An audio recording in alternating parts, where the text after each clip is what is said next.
എല്ലാവരെയും ഈ സെഷനിലേക്ക് സ്വാഗതം ചെയ്യുകയാണ്.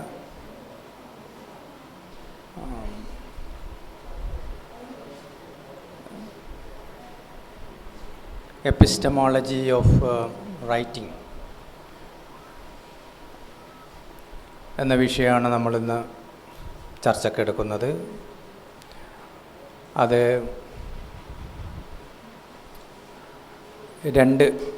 നാളെയും സ്ക്രിപ്റ്റിംഗ് സബാൾട്ടേൺ ലൈവ്സ് എന്ന രീതിയിലുള്ള തീം ഡിസ്കസ് ചെയ്യുന്നതാണ്. നിങ്ങൾ ബ്രോഷറിൽ വായിച്ചിട്ടുണ്ടാവും അതിൻ്റെ ഡീറ്റെയിൽഡായിട്ടുള്ള കാര്യങ്ങൾ. പ്രൊഫസർ സനൽ മോഹൻ സാറ് നമ്മുടെ നേരത്തെയുള്ള ഇവിടെ പഠിപ്പിച്ചുകൊണ്ടിരുന്ന അധ്യാപകനാണെന്ന് നിങ്ങൾക്കറിയാം. കഴിഞ്ഞ മാസമാണെന്ന് തോന്നുന്നു നമ്മുടെ പരിപാടിയിൽ ഡിസംബർ 3, 4 തീയതികളിൽ നിങ്ങളെല്ലാവരും ഇവിടെ പങ്കെടുത്തിട്ടുണ്ടെന്നും അറിയാം. അതുകൊണ്ട് സനൽ മാഷെ പ്രത്യേകിച്ച് പരിചയപ്പെടുത്തേണ്ടുന്ന ആവശ്യം ഇല്ലാതായിരിക്കുകയാണ്. എല്ലാവർക്കും അദ്ദേഹത്തെ കേട്ടിട്ടുണ്ട്, പരിചയമുണ്ട്. സനൽ മാഷിനെ പോലുള്ള ഒരാളുടെ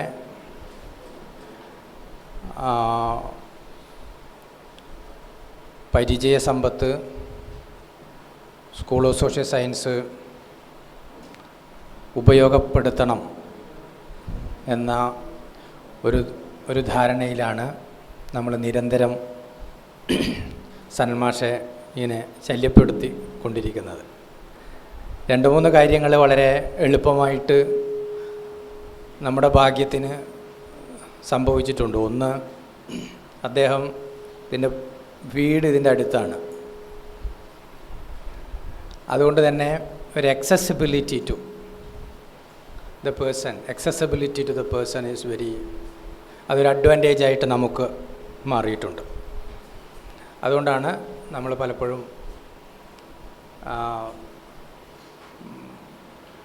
മാഷിൻ്റെ ഒരു സേവനം വളരെ അനുയോജ്യമായി നടക്കുന്നത്.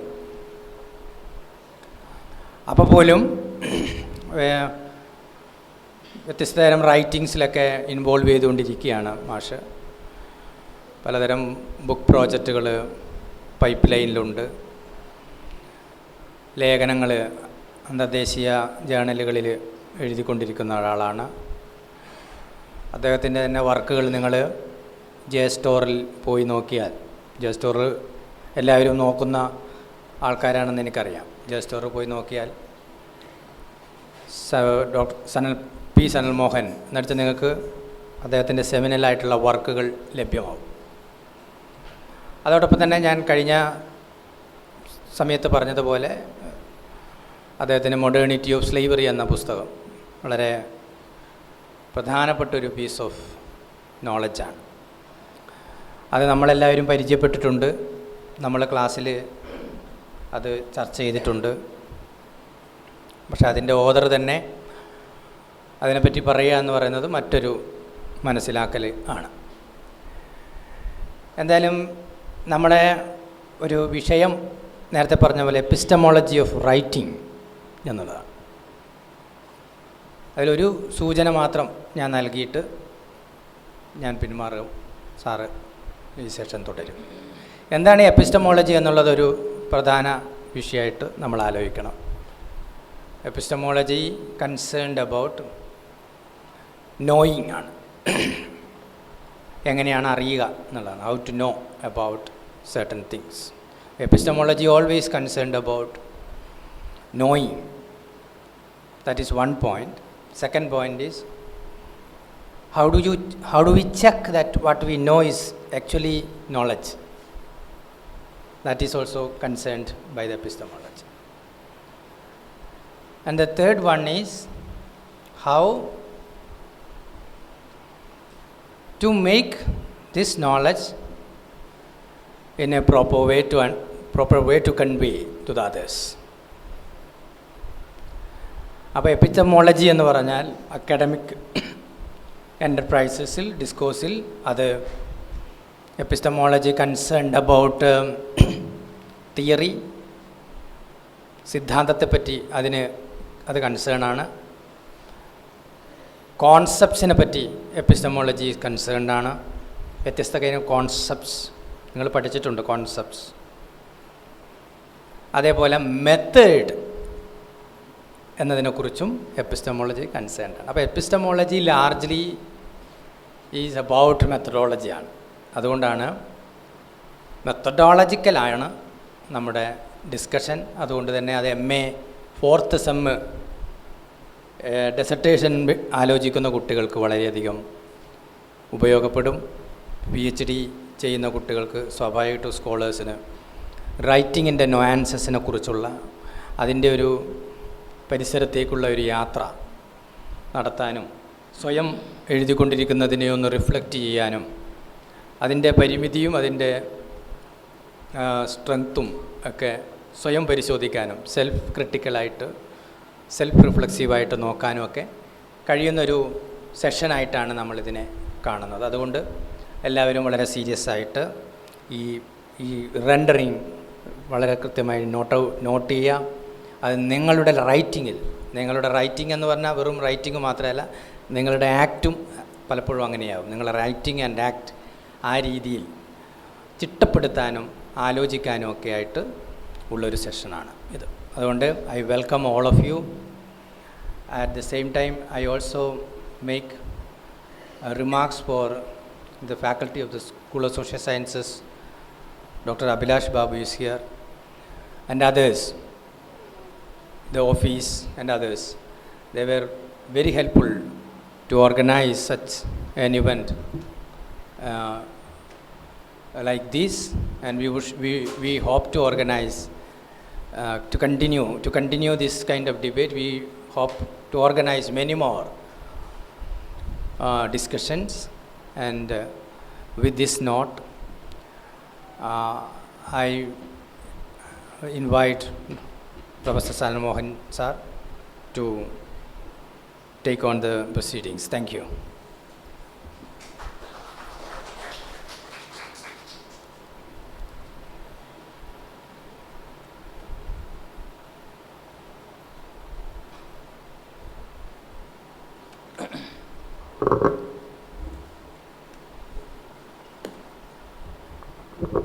Thank you. Good morning. I'm extremely thankful to my friend and colleague, Professor Rajesh Komath, for his generous and loving introduction, and also recalling the kind of work which I did. I'm glad to meet the friends here, Dr. Abhilash, Dr. Joby and other colleagues at the school, and also students whom I taught and whom I did not teach, the current students, and also other friends, researchers at the school, School of Social Sciences, with whom I occasionally chat. So it's a pleasure to be back here again and to share my thoughts on the questions of academic writing. And I appreciate the efforts of the faculty members here for taking off time to reflect on this. And as we all know, probably, it's just a kind of introductory thing, and the real work has to continue. It's in a workshop mode. We really need to continue with the things and also exchange the kind of stuff that each one of us write, and it should be a continuous affair. It shouldn't be a standalone one of the kind of thing. And I was just sharing this kind of idea of a practice with Professor Rajesh. Like we need to really form small groups where continuously we engage in writing and exchanging what we write among our peers. peers, and then getting a feedback, and then really moving forward in writing. That's the way to really improve. But unfortunately, in our training in most universities here, we hardly get this sort of an exposure to writing. I don't think that existed at any point of time. Even when I studied for my masters or MPhil, etc., I don't think that we had this whole idea of the cohorts meeting together and exchanging the stuff they write. That was practically absent, and I never heard any of my teachers telling this. Some of them actually were Fulbright fellows in US universities and continued to teach there, and then came back to Kerala to continue with their academic work in Kerala. But I never heard from any of these professors. I'm not criticizing them, sorry. They are great names, and actually, we stand on their shoulders. Whatever little things that we are able to do, not many big things, it's because of them. But the only problem is that at one stage, probably, that kind of an idea of training, did not arise. People always had a feeling that, it's like a very natural thing. We will be able to write as much as we are able to speak. So even if we are, let's say writing in Malayalam, it's not always possible that even as we are natural speakers of Malayalam, we may not write a lot of things in Malayalam. Just imagine how much we write every day. We don't write much, isn't it? Maybe you send messages, etc. But when it comes to actually writing, in our everyday lives, if we really reflect on that, we hardly write anything. It's not that we don't have ideas. We do have ideas, but the practice of writing is something else. So, how do we come across this, and how do we really think about writing as a big challenge or something that we need to really practice on an everyday basis, etc.? This, I guess, is very important. So let us reflect on that. And also think about reading also. We read a lot of things actually. We read books, we read research articles, we read newspapers and all that. And this morning, as I was really grappling with these issues, when I opened the Hindu daily, so I think there is a special page where people are saying that person who wrote this article says that we use a lot of AI support to prepare resumes, and also those who evaluate, the HR managers of various industries, firms, etc., that recruit young people. They use AI to evaluate the resume that prospective candidates actually submit. And nearly 80% of those aspiring for these jobs, they actually prepare their resume using AI. So you can check the Hindu and see that it is there. So AI has become a very big thing. And if you open all these computers, you go to any internet site, then you have suddenly this AI assistant coming, isn't it? And I am scared of this AI assistant, so I never click on that, because it gives you a variety of stuff, a huge array of stuff that the AI assistant, some of them could be really useful to you, but the amount of information that we get is mind-boggling. So what I am saying is there are so much assistance now we are getting to, write all this. This is when we start reading materials on the internet, or mostly on internet. So So two things stand apart here. One is to talk about writing, and one is to talk about reading, which has not been given actually in our proposal. I mean, when we thought about, when Professor Rajesh and Dr. Joby talked about this, I also did not suggest that we begin with reading actually. So let us move on to writing as beginning with the kind of reading that we can make. So I think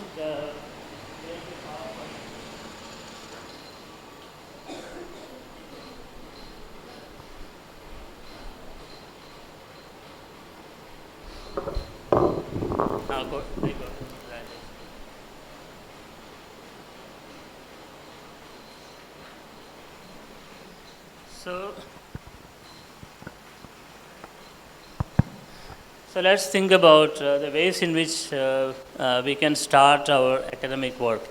Now this is very simple, and everybody knows what it implies. So you read a lot of things. I just mentioned the example of reading the morning newspaper, which carried one special page writing on using AI for preparing your the CVs, the bios and so on. Now, what are the ways in which we can read any text? So you can think about the text that you have already read, or something which you are reading now currently. So what are the ways in which we can read this? So just imagine one text that you are reading. The one type of reading is, without fail, we all know that we just look at from beginning to end, we read the text. It could be any text. It can be a printed text of the normal kind, or it could be a visual text. So the text can vary. Some text as a genre, as a category, has got different kinds of our texts are interpreted differently. Something like an architectural text. So that, or a visual text, or a film as a text. So all these are possible, but I'm just confining myself to looking at a printed text, an academic piece. It could be a chapter of a book, or an article, or a full book itself. Now, what are the ways in which we can read this? So we all read this text. So one type of reading is to, we go along with the author, to understand what this person is talking about. So you can give an example. So most students of history would read a text like, what is history? I don't know if how that text is familiar, because many years ago when I taught here, and I was really shocked to hear from students that they never read that text completely. That text itself is a small one. It reads like a poem, in fact, if you really look at that. And I was shocked to know that not many people read the text in its entirety, right? So that is one example. Or the kind of stuff you are reading now, or a research article, think about that. One type of reading is to read the entire thing to understand and move along with the author. Let us say that we move along with the author.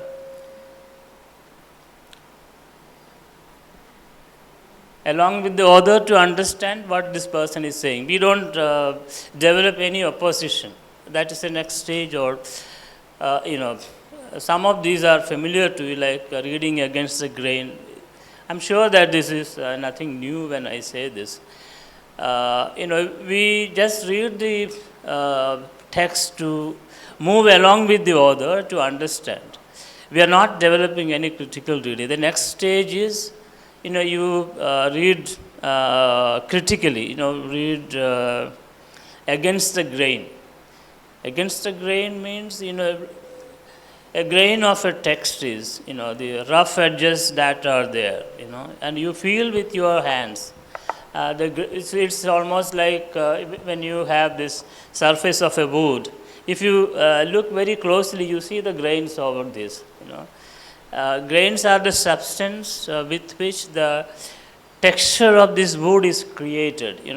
If you see this complete in a recently planed surface of the wood, you can feel with your hands. Your palm. If you run it like this, you feel the grains of this wood. So similarly, maybe this is a very bad example that I give. As you read a text, you will really know the rough edges of the text. The author demands from the reader a highly critical engagement with the text. Now, for example, I don't know what text we can suggest as an example. If you suggest some examples that I can. So the first thing came to my mind was this: what is history? I thought it's a very primary text, or so kind of stuff where you have key concepts in social sciences being discussed. Any text that you have read, you think about it. See, the oppositional reading would mean that you are reading against the grain. To understand what are the critical points that are being raised in an article or a book. And that need not be limited to a book. You can talk about somebody, if you say, one is a historian, reading the archival materials. So you go to the kind of, it need not be the archives of the state government or the government of India alone. It need not be national archives. Right here, as you walk down, if you really observe, you will see the archives everywhere. In the sense that if you want to talk about the spatial configuration of this particular campus, for example, I think it's 5 acres. 5 acres of land with all these fancy buildings in it. And you can read it. You can read this whole place and the spatial arrangements over here in that particular manner. And I write a small piece on this. So that is one type of reading. And then what will happen is that this whole spatial location, these spatial contours of this campus will act like a text that you can read. That I don't know if this example is good, but it just came to my mind. But otherwise, you have this archive sans borders here. There are a lot of documents, scanned copies of documents are kept here, and also you have the hard copies here. So you read them. You read one particular, what comes to my mind is some of these proceedings of the Srimulam Prajasabha are here, or the proceedings of the Indian Parliament, some copies are here, because the founder of this institution was a member of the Parliament of India, and I think he had. Okay, let's start now. Now quickly, I move on to the other aspects of this critical reading. So, what does against the grain mean? This is something which all of you have been doing. We do it almost unknowingly, or it comes in a very natural way as we go on reading. Now, for example, when critical reading would presuppose, at one level, we are trying to really ask certain questions about, how this particular text works. So, I have given you a couple of texts here, the names of the texts. Then let us see how these texts actually work. Like, for example, how does this text remember village work? So you want to write about village life. How does it work? This is one question that will come to our mind. Is it something which is going to help us in any way when we phrase our research questions? This is something of that kind, that's when you have a critical reflection on this particular text. Or as students of history, when you read history of Kerala, for example, the very famous textbook, books written by Professor Gurukal, for example, the Kerala Charitram in Malayalam. So you can develop an oppositional reading of that. Critical reading of that would be why this particular text is important, and how are you going to read this, and how is it going to direct your research. This is one example that you can really ask. The same could be talked about any history of any part of the world. Suppose if you want to talk about West African history, my knowledge of which is very limited, but I do have some examples. Like if you want to talk about the music culture of Senegal, for instance, so you have a variety of authors writing about different kinds of popular music, and what are the kind of the languages, what are the kind of rhythms used, and why this popular music becomes part of the popular culture, creativity, etc. of a city like Senegal. So you can bring in examples from any part of the world, or any of these historical examples could be taken to talk about this. Or if you want to talk about economy, again you can take what was the significance of the region of West Africa in terms of the colonial exchange in for example, gold. You read about Gold Coast as an area, or the several regions of West Africa from where colonialists used to operate with the help of the local rulers, in terms of accumulating materials, including human cargo. You have long histories of that. So as researchers today, when we read about histories of different parts of the world, we really need to know why these histories are important to us. What do they tell us? This is a kind of thing. It's not that we are reading these texts which are there in our curriculum, or which are part of the reading materials of the course. So beyond that, does this particular text, does this particular author communicates with us, and where do we take this author from? Where he had stopped or she had stopped. Where do we go beyond that? So these kinds of questions become rather significant. So we can say that what does it mean to have this kind of a reading? So what are the implications of that? Then we look at the arguments. Texts like Great Transformations that people have been talking about. So these are some of the texts which you encounter in your classroom discussions. That's why I give this sort of examples. Or else, again, the text Professor Rajesh brought in here, the Subaltern Studies Volume 1, where the first chapter is the introduction to the whole idea of Subaltern Studies by Ranajit Guha, which is a text which people have been reading probably since 1982. It's a long time since people have been reading this. And today when we want to read this, the question is, in the last so many years, 40 plus years, what this particular text has been doing. So it had generated a lot of oppositional readings. It has generated a lot of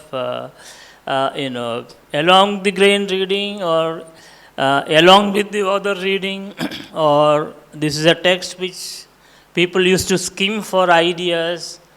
So all these different varieties of readings have been done using not just the entire book, but even the first chapter, which is about introducing the notion of the subaltern. So today when you write, if students write an assignment on this, the questions will be, why this is important even now? So it was written long back, in the early 80s it was published. And today when you read in 2025, what are the implications of this? More than 45 years, see this text is there. So we are asked to reflect on this. What are the implications of this? What is subaltern as an idea? How this is translated in different languages. So we have the idea of subaltern in Adam Cooper. He is an African historian, and there was a lot of opposition to the idea of many of these notions in subaltern studies from scholars in Africa. So we don't have time to go into that for a different reason. Particularly the critique of nationalism and other kinds of things. So probably if we have another occasion, we can take up that. Or the idea of subaltern, how it was really acceptable to the scholars in South America. Some sections I'm talking about in Latin America, but not all of them. So today we have, this notion of decoloniality. I don't know if it was in here we had a discussion of that or elsewhere. I was also part of that discussion. The notion of decoloniality, which you read in the writings of many of these Latin American scholars, that notion is different from the notion of subalternity, although a section of Latin American scholars have been using subalternity.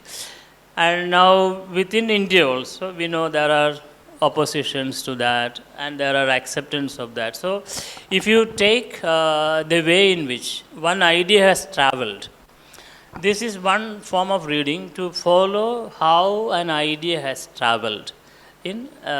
So this you will see as one of the features of academic writing. Sometimes people use, kind of a term like academic jargon, right? Jargon, it can be used in a pejorative sense as well. And then, jargon, in Malayalam people would say like that. It's basically, jargon refers to certain terms that are specific to a certain intellectual rendering of a problem. Nothing more than that. It's sometimes people use it in a pejorative sense, but then one feature of academic knowledge production, as we will talk about epistemology and all that, is to have a recourse to specific terms that are germane to that discipline.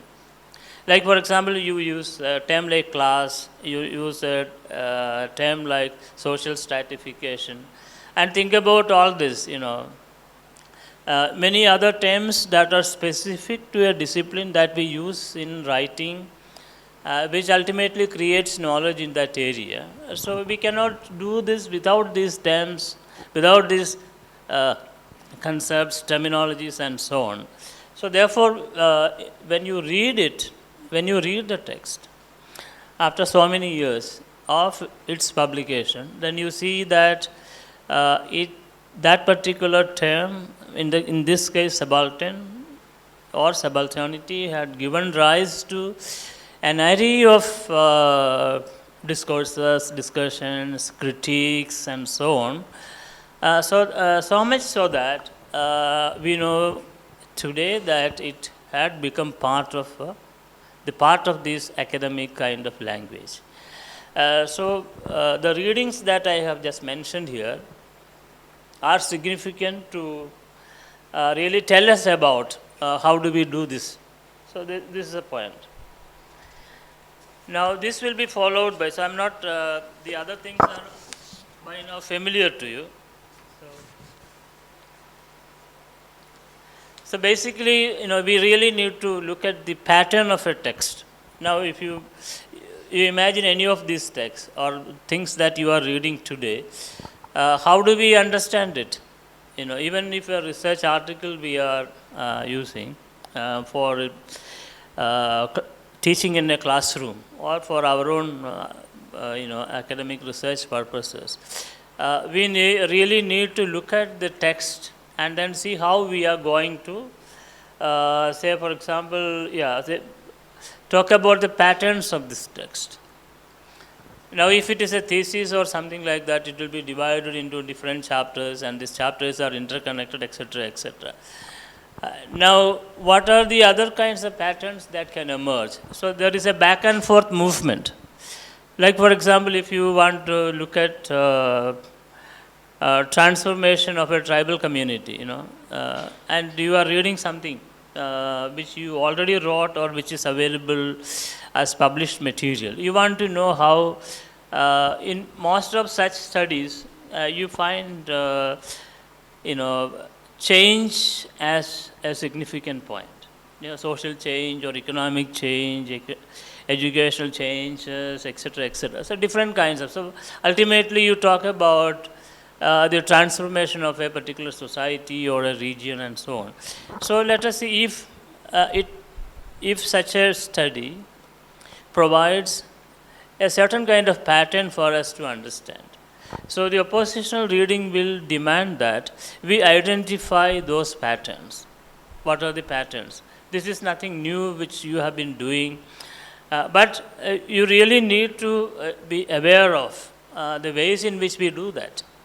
So these patterns will help us when we want to look at the intellectual transformation of a kind of practice that we are engaged in. So if we can really determine the practices of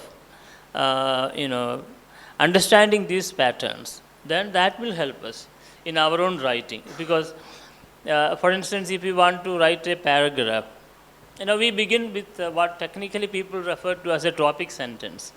The first sentence. Suppose if I want to talk about transformation of a particular tribe, and I am sure that you have researchers here who work on communities like that. If you want to talk about in the last 50 years how community X or Y has transformed itself into something different from what it used to be 50 years ago. Now, the first sentence you write, so you will proclaim what is going to come, right? If you write something and if you write something else in the next 5 or 6 sentences of that paragraph, then those who are reading this will be at a loss to make sense of what you have written.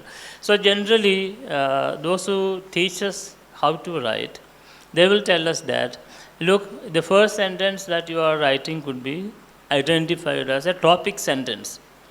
Then whatever follows should be connected with that, in the sense that the topic sentence will inform what is going to come, and when you write the rest, automatically you pattern your text in your mind. This is what is happening. So when we read, for example, a celebrated author, like you will soon try to identify the patterns when you critically read. Now that will stay in our mind. Then when we start writing our thesis, suppose you are writing about intellectual origins of 20th century Kerala. I think that's a heavy topic to take as an example, right? Let us leave it. Something very popularly, something which is part of popular discussion. Let us say Kerala Navodhan, which you hear every 24 hours of a day, either in televised discussions or in print media, newspapers, journal articles, and so on. Then the question is coming: how are you going to study this? So why this word Renaissance is used? Yeah. So does it convey any idea? There is a certain kind of there is a pattern that emerges when we use this particular term to talk about transformation of a society, any society for that matter. Now, you see, last weeks, I think, Madhurabhumi Weekly had carried this article on this proposed nuclear power plant at, I don't know what, Peringom or other place in Kannur district, I forgot that place name. So the author has used a word like nuclear renaissance. It's nothing fancy.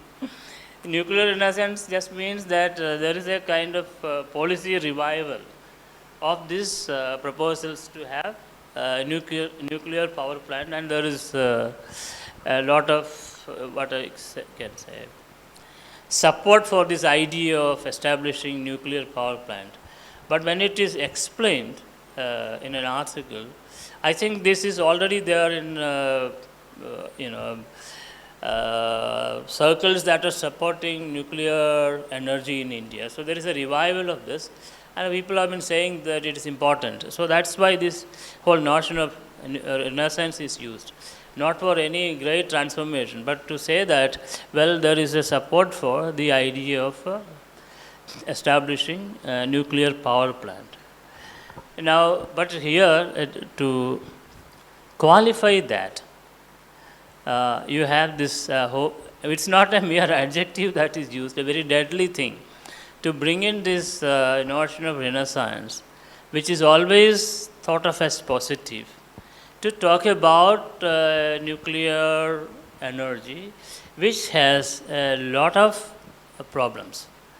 And this article talks about the problems and so on. But I draw your attention to the fact that in our everyday discourses in Malayalam, on economy, society and all that, these sort of terms are used. Now, as researchers, when we read these popular articles, we need to really identify patterns there. And we are doing that. So what are these patterns? What sort of patterns are there? Because the moment you use nuclear renaissance, but in this article it is used to critique that.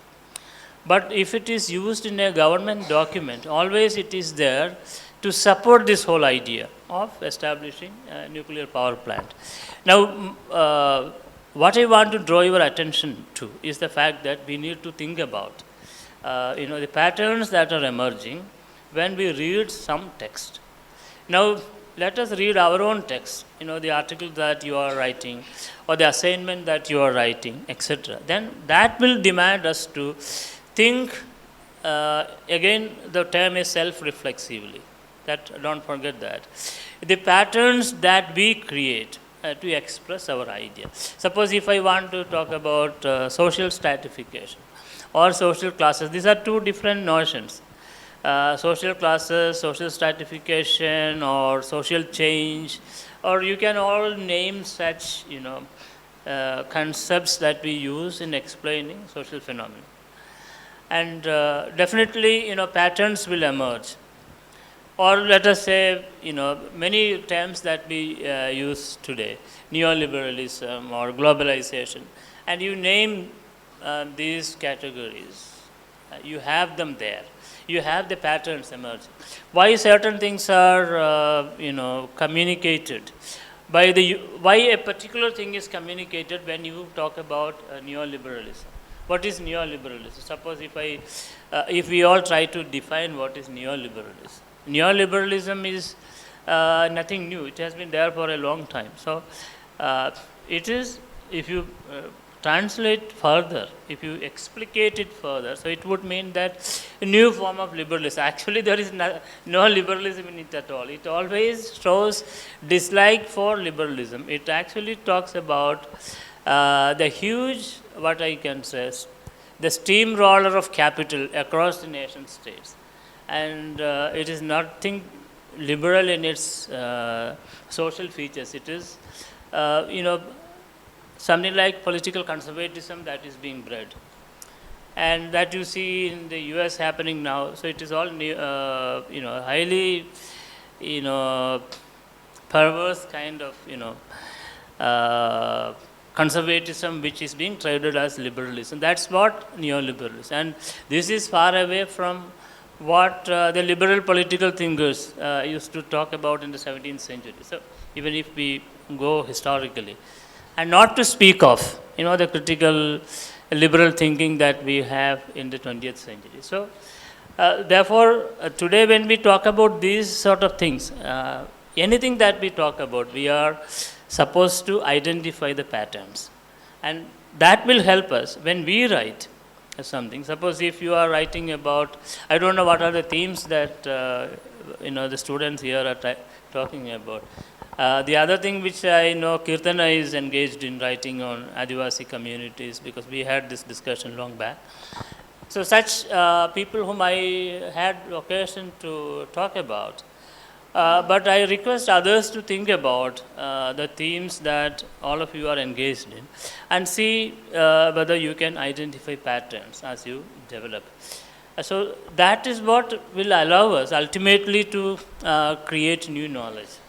So if you are able to identify these patterns, the linkages, etc., that will take you, it's like a back and forth movement. So we do that by engaging into engaging ourselves, connecting with the already existing domain of knowledge. And sometimes in our, actual context, people talk about review of literature and other kinds of things, isn't it? If you are doing research in a particular area. So let us think about each of your areas. I mean, if somebody can come up with an example, that will be great. Otherwise, it will be monologic. That will be great.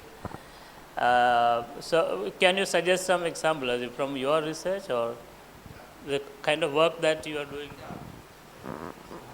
Thank you. My topic is armed conflict and girl education. Armed conflicts and girl education in Banjangara is the central of Mali. Yeah, the impact of armed conflict and girl education. That's. Yes, can you explain it further?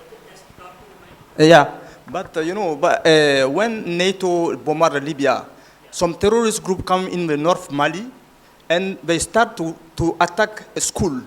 They attack school, but modern school, some Daesh and everything is inside. Different kind of terrorist group.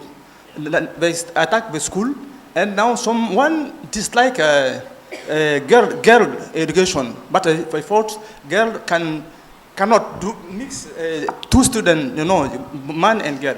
And now, but I would like to know what the impact of this terrorist attack with girl education in Banjangara circle. That is Yeah, okay, so. okay. Yeah, so. Are you doing this? Okay. No problem. The idea, you can Yeah. Currently, I am doing research in Chinese foreign policy toward inter-Korea relations. I read about how the Chinese looking perspective, how the world and their foreign policy, that kind of things. Also, how the Korean Peninsula is important to world.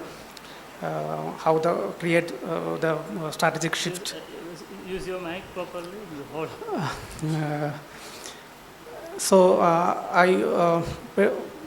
Currently I'm looking the Chinese perspective, how the Chinese are looking the Korean relationship, both Korea, like South Korea and North Korea. So how they their foreign policy shaped these two countries. Also the security matters, their implications.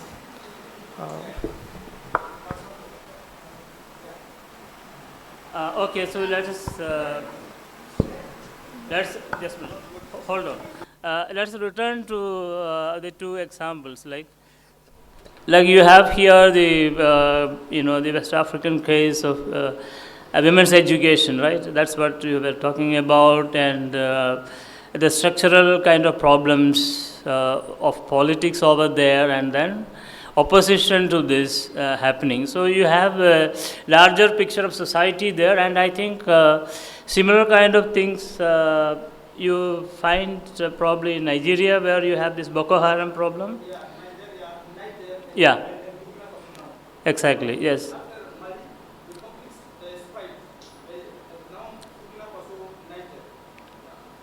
Yeah, so we have a larger picture of that emerging in West Africa. So the question is about the problems on the one hand of social change, and the question of gender comes in, and then there is a structuring of politics over there.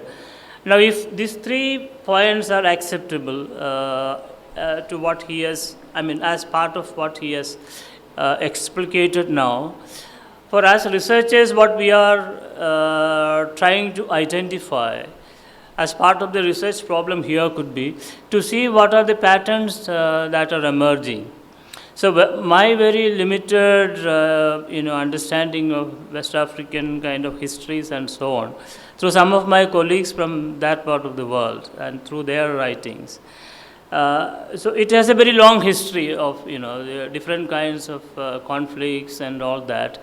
Then nation states and different forms of nationalism and anti-colonialism coming in, etc.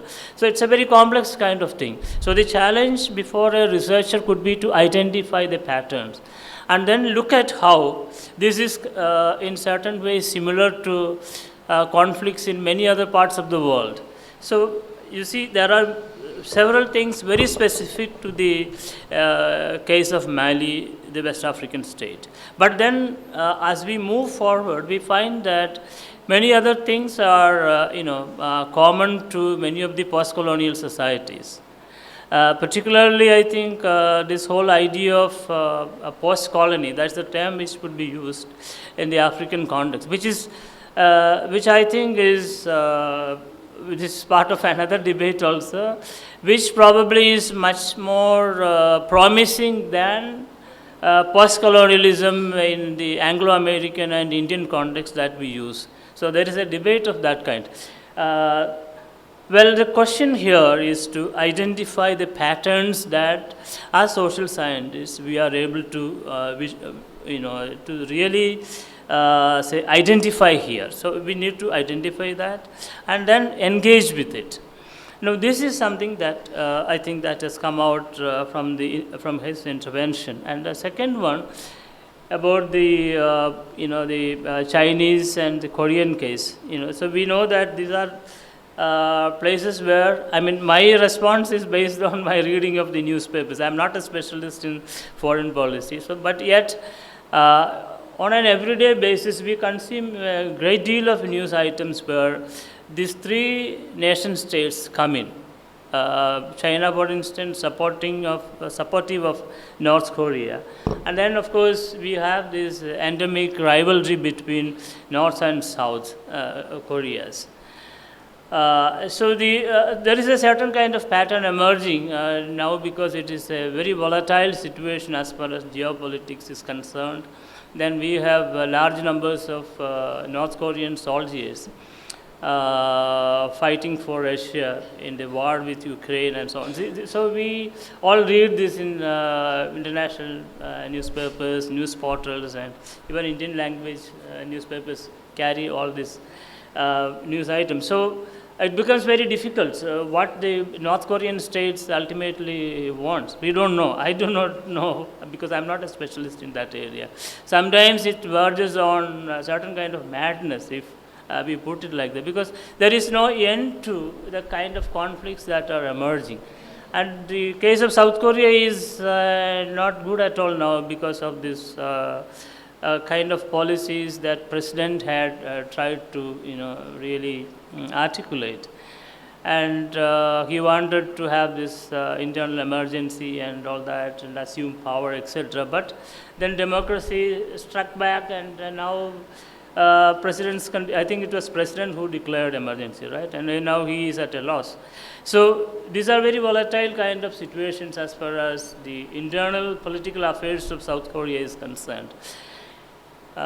So for researchers, now of course you have this flow of information as far as these things are concerned.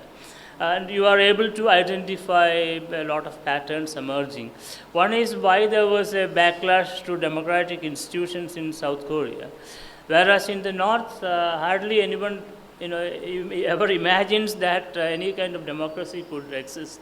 Although definition of democracy could be different to different kinds of people. So when you develop your research questions, One of the things here would be to identify kind of patterns that are emerging. I don't know whether it is in international relations you do that, but from a social science perspective, we may want to look at how these sort of patterns emerge and they color decision making, and of course the ways in which the leadership of these countries really think about questions of popular sovereignty and other kinds of things. So it's a very complex kind of thing. So the challenge of a scholar working in this area is to identify these multiple questions. And sometimes we may not provide an answer to that. We may not get an answer directly, or we may not be giving policy prescriptions. We may not be in a position to give policy prescriptions, and even if we give, that may not be acceptable to the powers be. The dominant powers may not accept our interpretations or policy resolutions and so on. Yet as researchers, our question as we write on this particular problem is to really look at the kind of complex nature of this. And it's almost like a shifting sand. The shifting sand of interpretation. I think that I learned long ago in the ES card, where it talks about shifting sands. So historians always talk about, this shifting sands of interpretation. So I'm not giving an answer to these questions that you have raised. My idea was to draw your attention to the complex nature of the problem that you deal with, and then that will help us to identify patterns. And then patterns even in is it the example that you gave, the educational policies and so on, why it is being opposed. And in fact Boko Haram is a classic case where their idea was to have education, I guess. But ultimately it turned out to be a very oppressive thing for young adult women, right? In Nigeria's case, yes. So you were about to say something? No. Anybody else? Anyway, so if you have your questions, I think that will make. Yeah, please.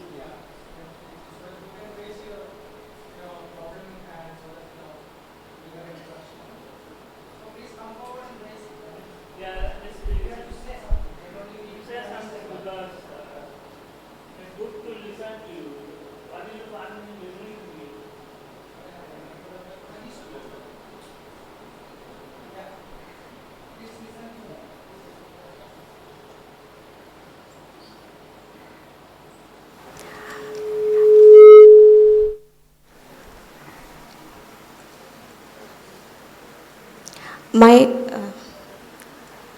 okay.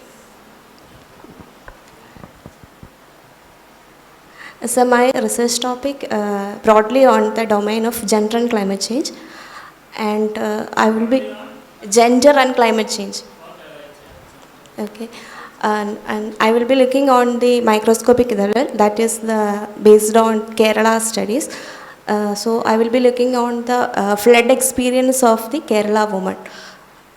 That is a topic that I am dealing with. I am looking on the social vulnerability basis. I will be looking on the lived experience of. I want to try and to make a note on the lived experience of the Kerala women, especially the women, how they are dealing with this climate change. And also my notion is that we all know generally they are vulnerable, and this climate change like disasters or these sort of things that exacerbate their inherent inequalities because of the societal pattern that it is here. And also another half of the my research will be on the policy making. We all know, we all have gendering policies are there, but it may not be in the extent of that incorporate the heterogeneity or the needs of the women. So that is the other part of my research. Thank you. Interesting, yes. But few questions I have. Like you used a word like because we began with some observations that Professor Rajesh himself made about the need for self-reflexivity. When you use a word like women as vulnerable, did you use that word? No, I'm not questioning. I'm just. Yeah, I use that. Yeah, word, so yeah. let us think about that. Are they really vulnerable? In many other situations, we would also say that resilience is because of women. Right?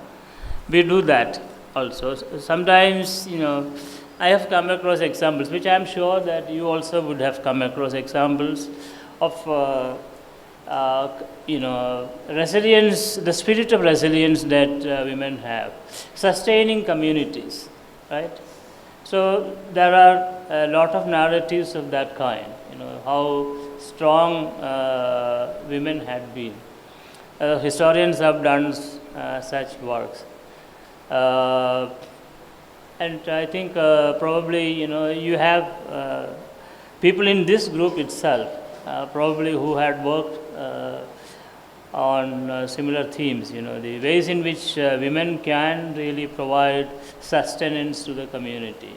So the challenge here, even as we want to discuss patterns and so on, evolving patterns or submerged patterns, or the subterranean kind of stuff that is there in society and so on. So we really need to look at, the ways in which women are able to sustain communities. Those kinds of things are there. But then on another side, you have, several situations where they become vulnerable. So all these are there. So we have to be really self-critical of some of our own concepts, some of our own categories and so on. So that is one thing. Now, about the climate change and questions that are there. And we have now a lot of people talking about this. It's not something which is given out to climatologists, or, there are, if you look at the academic programs now, there are university departments dealing with climate change, especially cultivated centers for that. But institutions like School of Social Sciences here, we don't have, as our original mandate, study on climate or climate change. But I'm sure that, are you a researcher here? Yeah, so here is an example that even institutions that were originally mandated to study this now are opening up to these contemporary challenges. And then what does it mean? For example, historians have been dealing with for a long time about patterns of nation states, social change, economic changes, long-term, short-term changes, and so on. Or even, the research on social classes, anti-colonialism, and a variety of such themes. And now we have people talking about climate change, climatic questions in the long term. You have this very famous book by, I forgot the title of this book, by Deepesh Chakrabarty, which is on climate change. And he has written extensively on the question of climate change, right? So what I am saying is that the new challenges have brought in this. And the other day I was listening to a very interesting kind of talk by Amitabh Ghosh. Yeah, and a range of interviews and his Tanner lecture given at Clare Hall in Cambridge University. So I don't know if that is still available online, where he talked about colonialism, questions of climate change, and that is part of this book, Curse of the Nutmeg. I don't know if I got the title correctly.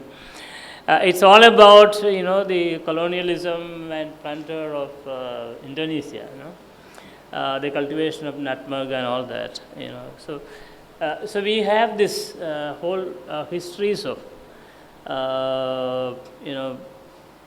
colonialism, then not just changes in topography or agricultural practices, etc., or the land use patterns and so on. Now it has become really difficult because the way we think about colonialism until perhaps recently cannot be sustained anymore when you have this whole question of climate change and other kinds of things coming in. So the questions that you are dealing with are really significant, and you really need to build your arguments on the basis of looking at or closely reading. You need to read in a very intimate fashion the materials that have been published and then see what is happening, because some of the examples that you might come across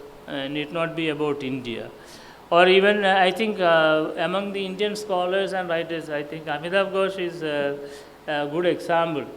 He talks he's hungry, tired, and all those about Sundarbans, etc. So I don't know if these texts are familiar to you. So you have a very different way of talking about the questions that you are coming across. Now then you have this 2018 floods.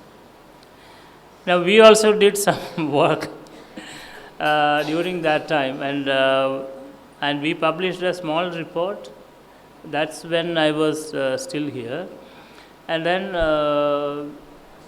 you must have read the PDNA report and all that. And I think Professor Michael Tharagan has done Flood Archives and Memories, which is going to come sometime on 20th, I think, 20th of this February. So there are studies.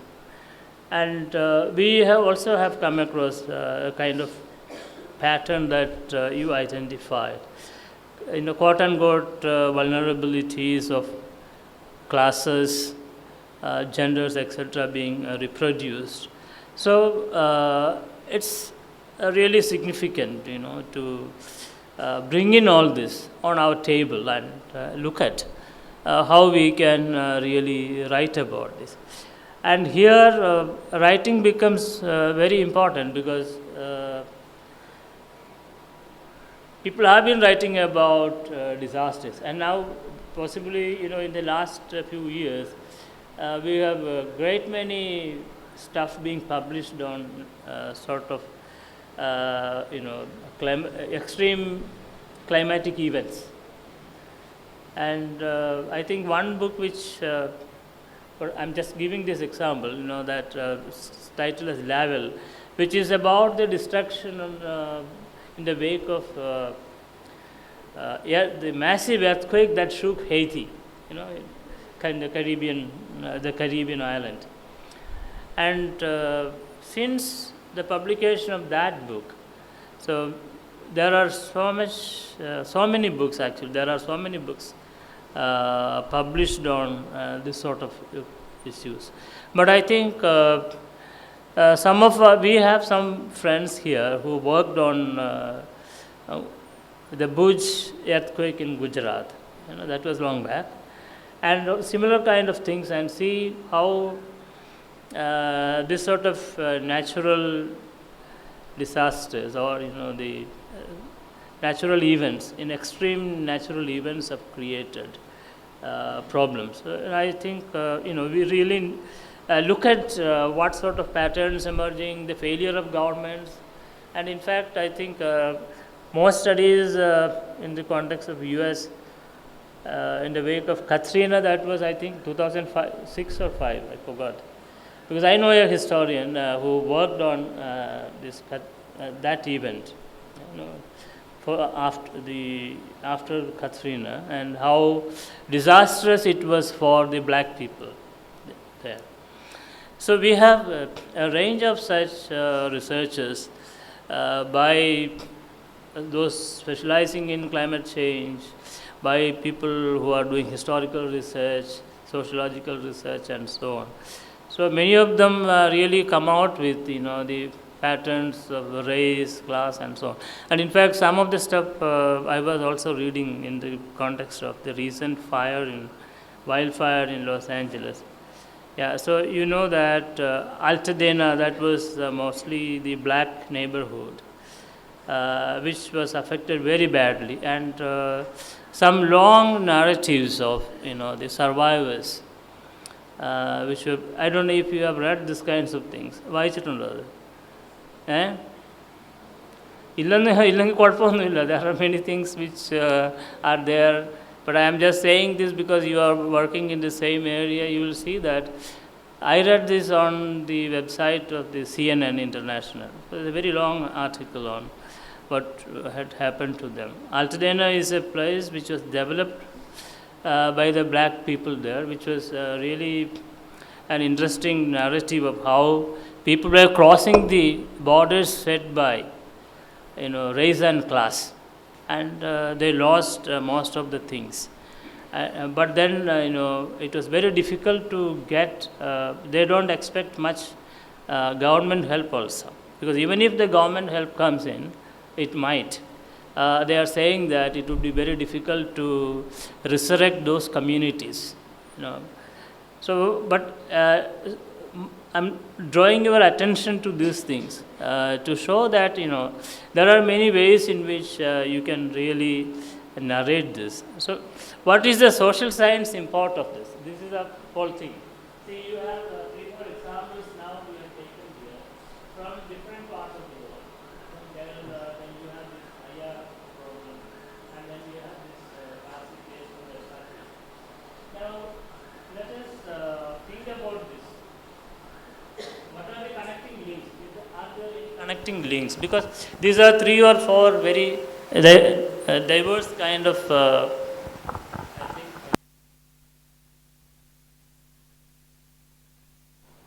there's a great deal of diversity in these examples that we have come across.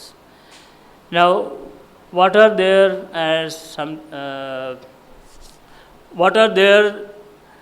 in all these examples that we can think about in terms of not unifying certain identifiable problems shared across the board?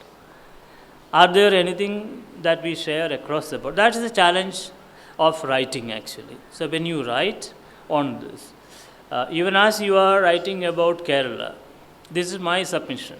I'm giving it to you for your consideration. Even as you are located here and you write about 2018 floods, I guess, or the next year also we had similar flood situation in various parts of Kerala.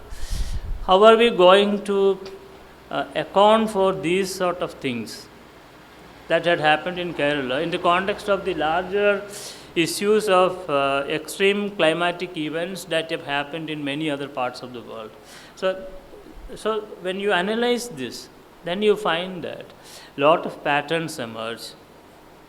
The examples I have talked about, Lavelle or Katrina. Lavelle, I read some of this because that's the time when I was working in KCHR, and I was also working as part of this flood archives memory project, interacting with the researchers working along with us. So that's why I read this, and then we also wrote a report on this, about the vulnerable sections and so on. So the point is to, even as you are located here, when it comes to writing, that's the point where the epistemological questions, etc. come. You are going to create social science knowledge, which is verifiable, which is articulated in a scientific manner. All the qualities of that mentioned in the the poster announcing this. All these problems come in. And that is when you really create new knowledge. You take your example, then connect it with the similar instances in many other parts of the world where extreme climatic events happen, and how people are suffering and why these sufferings are there. How do people talk about sufferings? So then sometimes you find a lot of universals emerging. So the challenge of a social scientist when it comes to writing is to identify these universals. So these universals are to be identified and talked about. Then it becomes part of your social science knowledge. Now, the same thing is about, I don't know, I'm not a scholar of literature. I read a little bit of that, but let us collectively think about it. So, it's all about imagination, taste, and so on. So, if I recollect what in one of these pieces Amitabh Ghosh was talking about, really you are talking about taste, human taste. And that can be, the local, many of this. When I give one of these articles which Professor Uday Kumar wrote recently about, Malayalam short stories and fiction of the 21st century. He took a few texts. അതിന് മുൻപേ ഉള്ളത് NS മാധവൻ്റെ ലണ്ടൻ ബത്തേരിയിലെ ലുത്തീനകൾ, got it correct, അതാണ്. അങ്ങനത്തെ 1-2 ടെക്സ്റ്റുകൾ മാത്രമേ അതിന് മുമ്പത്തേ ഉള്ളൂ. ബാക്കി എല്ലാം തന്നെ എനിക്ക് തോന്നുന്നത് ഈ 21st centuryയിൽ പബ്ലിഷ് ചെയ്തിട്ടുള്ള, so these are all books published in 21st century. So, Uday Kumar writing about a new kind of sensitivities. And the point is, what I want to tell you is that it's all about, the Kerala problem. This is what the point. But this is an article published in Handbook to Indian Literature, published by Oxford University Press. But we have here, stuff about Latin Catholics and Anglo-Indians of Kochi, or Dalits in this side of Kerala or northern part of Kerala, and many of these or writings on Adivasis. And now we have interestingly lot of let's say poems and short stories, etc. Authored by Adivasi authors themselves, Sukumaran, Chalikada and all this. You know these names, the people write a lot now. So so when Uday Kumar deals with this locally developed narratives, fiction, narratives of fiction, he identifies what is universal in it. So he is a literary scholar.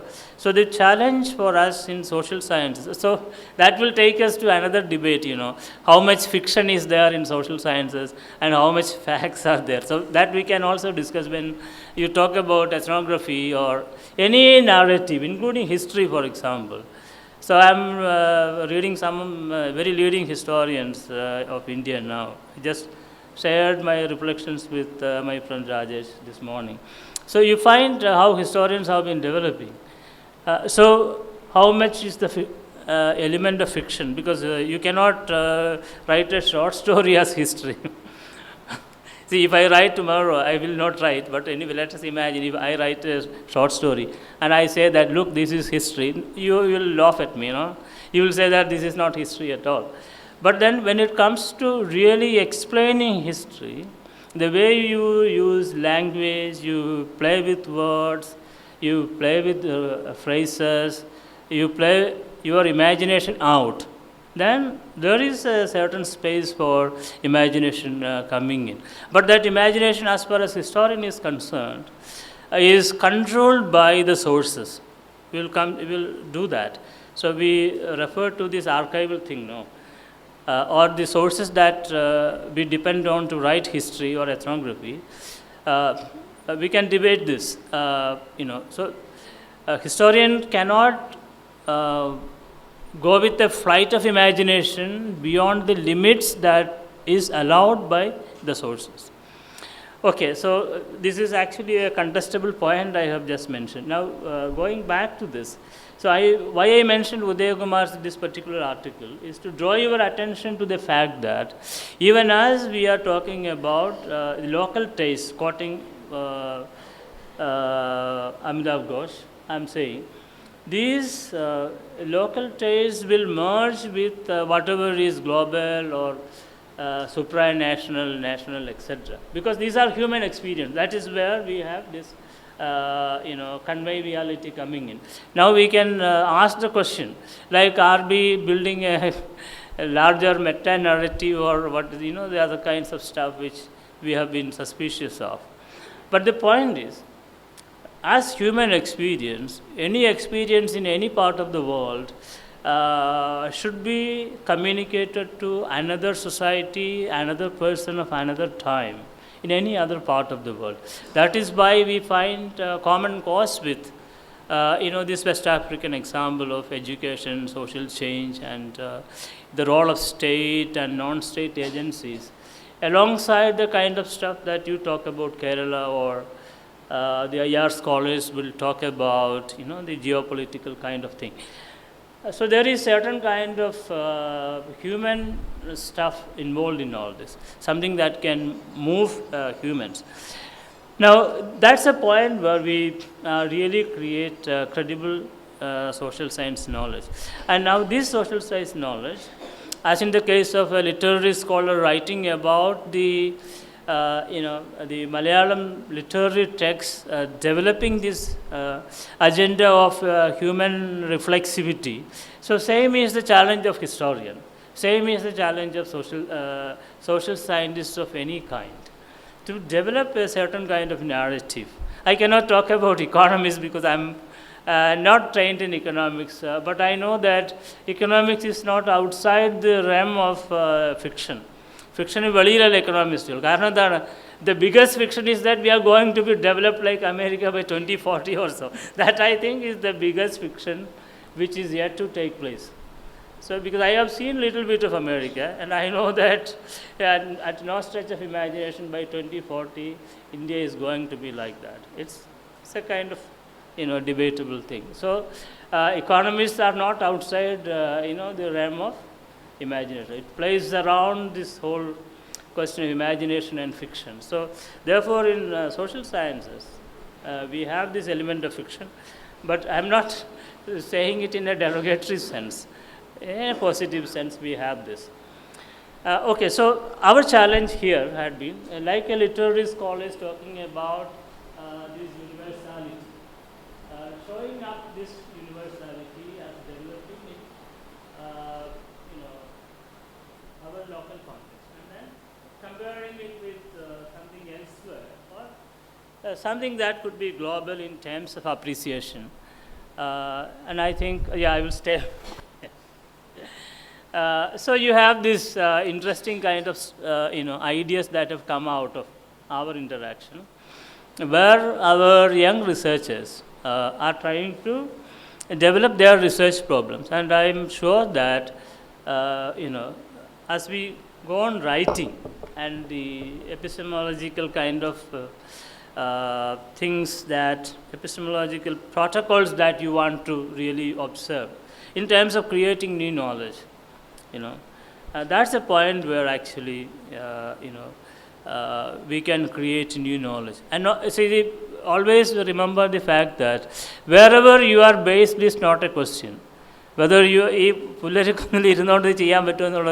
I'm sure that you can do it here. You need not be at Cambridge all the time to do this. You can do it here, and you can fly off, right? It is possible. So the point is how we develop our ideas. The only challenge is that I tell some of my friends, you see, the advantage of international universities in the Western world is that the universities are organized in such a way that you only work. That is the whole thing. Yeah? So you are not worried whether this bus will come. See, the kind of stuff that we encounter here as either as students or teachers. So something, I just digress from what I am saying.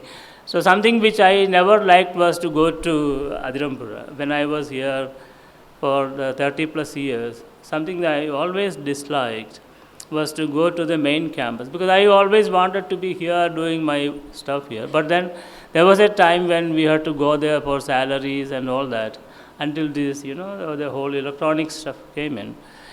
And for all these small things, because administration is over there and we have to go. I always disliked that. So I wanted to be here. So the point is that our system is organized in such a way that we really lose much of our time. for all the small things.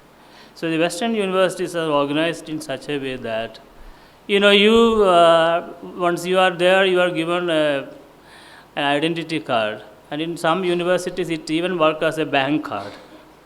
So you can withdraw your money using that card. You can enter a building using that card. No signing, nothing.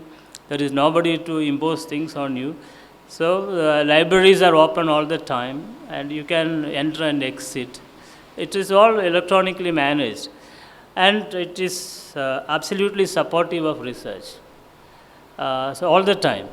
So that's the way the universities are organized. So that's a very big locational advantage. That apart, you see, I used to say that, the kind of books we read for South Asian history, sociology, etc., are the same. You go to the best libraries in the world, you will see that you are still at Pularikundi. All the books you have here are there. So, but the ways in which the time is organized, the institution is organized, supporting systems are organized, that makes the wonderful difference. But unfortunately, we don't have that here. But I think we can make a difference. So the point is to see that, as literary scholars have been showing, so we are looking at these universals. We are looking at this universe, and that universals can be created. And that's where so that can be created, and that is when, that happens when you create new knowledge. This is the whole thing. Now, we don't have much research on floods, for instance.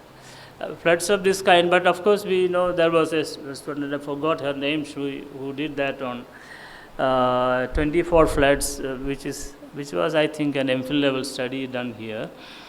So that was one of its kind. But now we may have a lot of people doing research on these extreme climatic events. And these climatic changes have become a global phenomenon of the kind.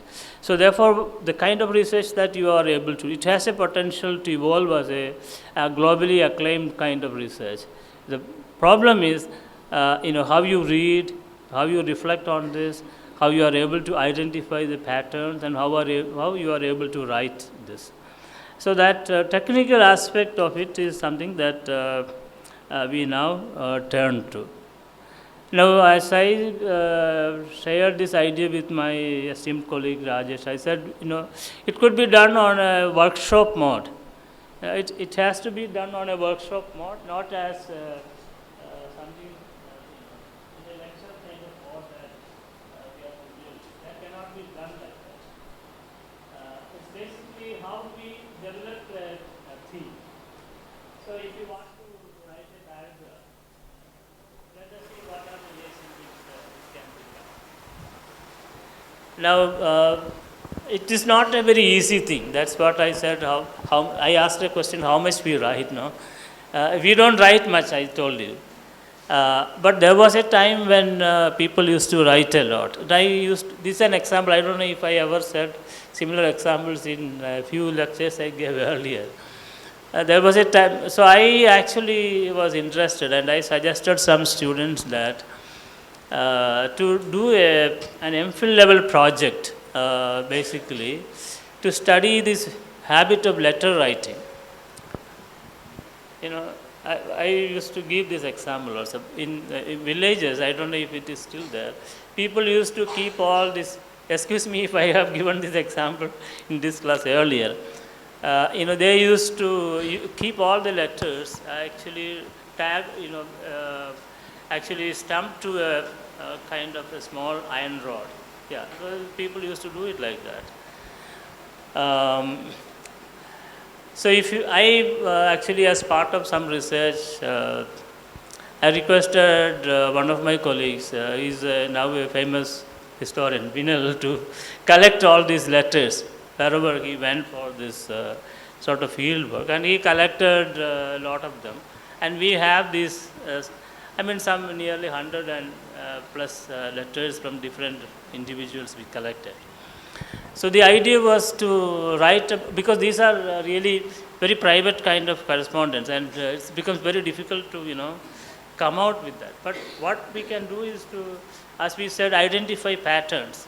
Now, if you want to write a small thesis on intimacy, the question of intimacy, I'm just identifying this. How do we write about intimacy? Let us reflect on this. So when we really want to talk about writing, we need to really identify themes that we can write. See, if we take intimacy as, it is sufficiently intriguing. It is sufficiently disturbing and interesting. So all these qualities are there. How can you write about intimacy? So one source for writing intimacy could be to take similar letters.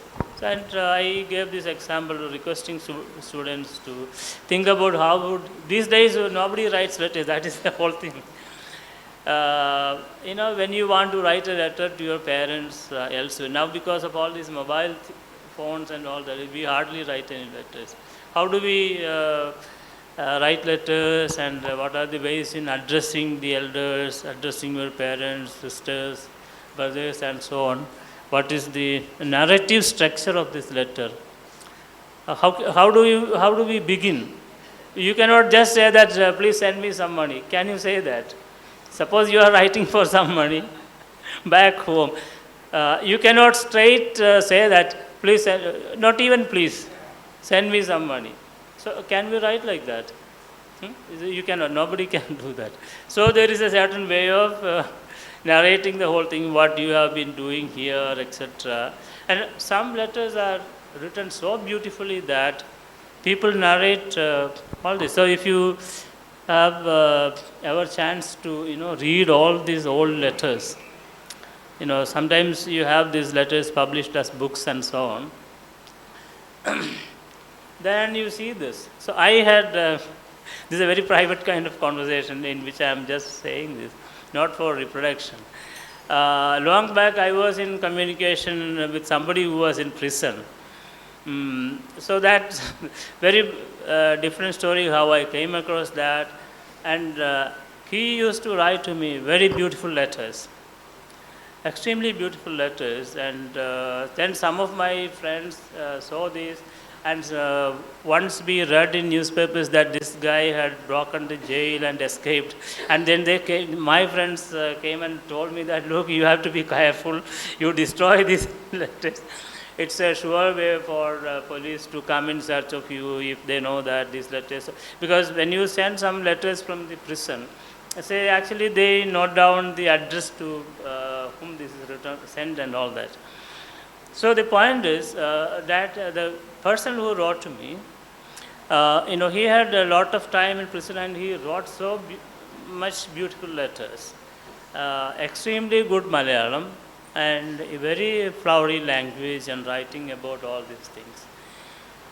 Now, I don't have any of those letters, unfortunately, because of my friends who wanted me to destroy all that. Now let us think about the question of intimacy in similar examples. Because this person is a condemned prisoner, and because he had a lot of time, he really wrote very interestingly. Okay, this is just one. That's an extreme case actually. But in our everyday lives, when we write letters. These letters are written in a particular way. Possibly there is a fashion in which you write these letters. Now, as a researcher in history, I have read a lot of such communications in that had taken place, official kind of, in the 19th century. Some of them are personal communications also, but there is a pattern in that.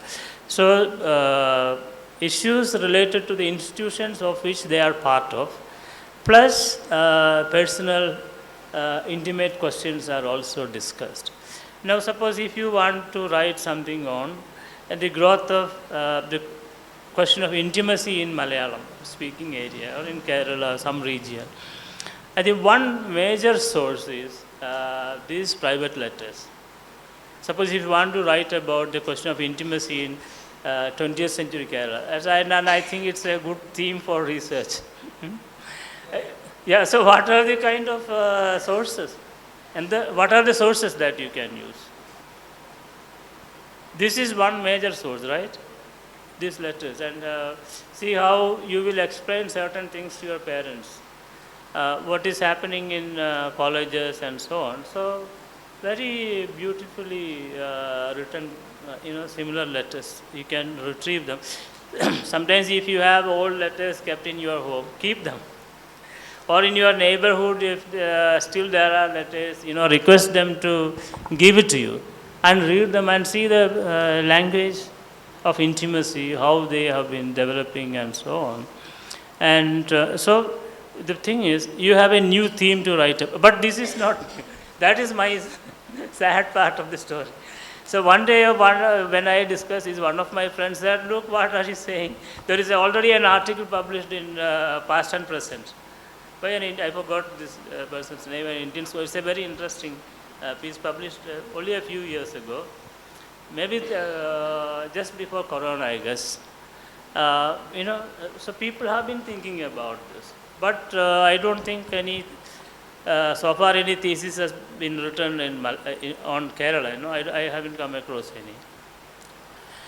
Well, the question is, how can we talk about intimacy in so various kind? So the first challenge in the actually thinking about writing could be to identify new themes. This is just my perspective. Now other kinds of things are there, the technical aspects of writing, we will come to that.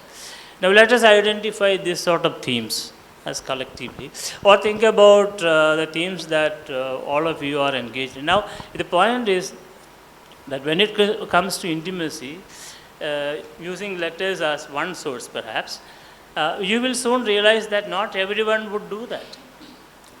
So there are situations where, because you are talking more about the literate classes, see those who could not write, those who were never learned writing, those who were illiterate, we cannot say that they did not have intimacy. They had intimacy.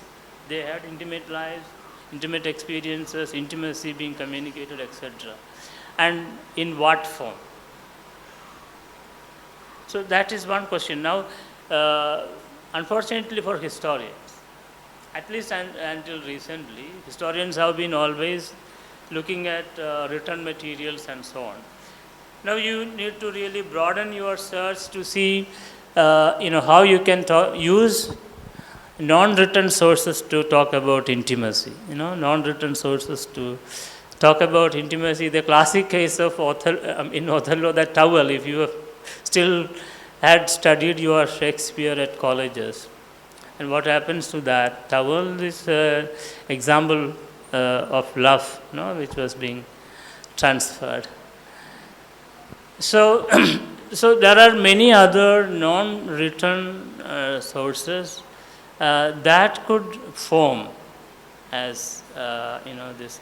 Now, I quote again my friend Uday Kumar, when he studied, I think, in his Kumaranashan's Duravasa, he talks about this Savitri and Chatan's intimacy. The instance is that Savitri gives a lotus flower to this gentleman, her lover, and husband to be later. So that flower was the symbol of intimacy.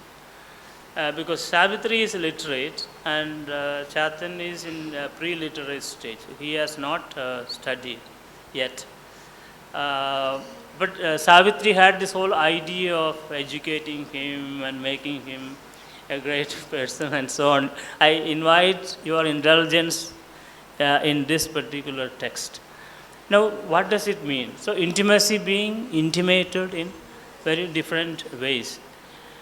So, we have sources to talk about this, not just letters, but various other forms of expressions available in literature and other kinds of things can be used to talk about the question of intimacy. So now the moment you identify new themes,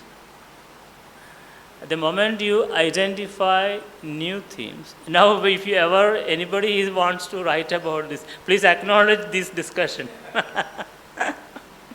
Not that I have spelt all the beans here, wrong? So some beans are kept still in my pocket. But it would be great if you say that, okay, this was organized by SSS, Prof. Rajesh, and all the faculty members here. That will be great, yeah. The point is that I just forgetting this. So the moment we have new themes, then the new challenges emerge, and that's a point where we really flourish as people creating new knowledge. And do not forget the fact that already, as I said, people have written about this sort of things. That's not a problem. Because the way we start now, as young people start now, sometimes you may find it's very difficult to get a theme because everyone has written on almost everything. That is the way academic research is. But still, you can have your own domain of inquiry. You can start a new research on the same old problem, And sometimes you might also come across new sources, right? And some historians would tell you that, look, it is not that new sources are always coming up every day. No. But then you have a way of reading the old sources which have been read by others. And then there is a chance for everyone to enter into the domain of social science knowledge production. So I just suggest you to read one article, which is sometimes I think it was published early 2000s article by Arjun Appadure. So it's all about, I forgot the title of the article. I will tell you tomorrow the title, or if I can recollect right now. It is all about, making everybody a researcher. So you can Google Arjun Appadure's name and see, this article you can see. Because it is available as a free download. Arjun Appadure, he is a very famous sociologist. So the point what Appadure says is that in our everyday lives, no matter who you are, what kind of profession you are in, are you a professional researcher, teacher, a PhD student or whatever, or even an agricultural laborer, somebody who runs a small shop and so on, or anyone for that matter. The article's name is Right to Research. Okay, everyone has a right to do research. Now you can Google and find out. It is basically invitation to create new knowledge. I always think of this article when I think of this particular problem.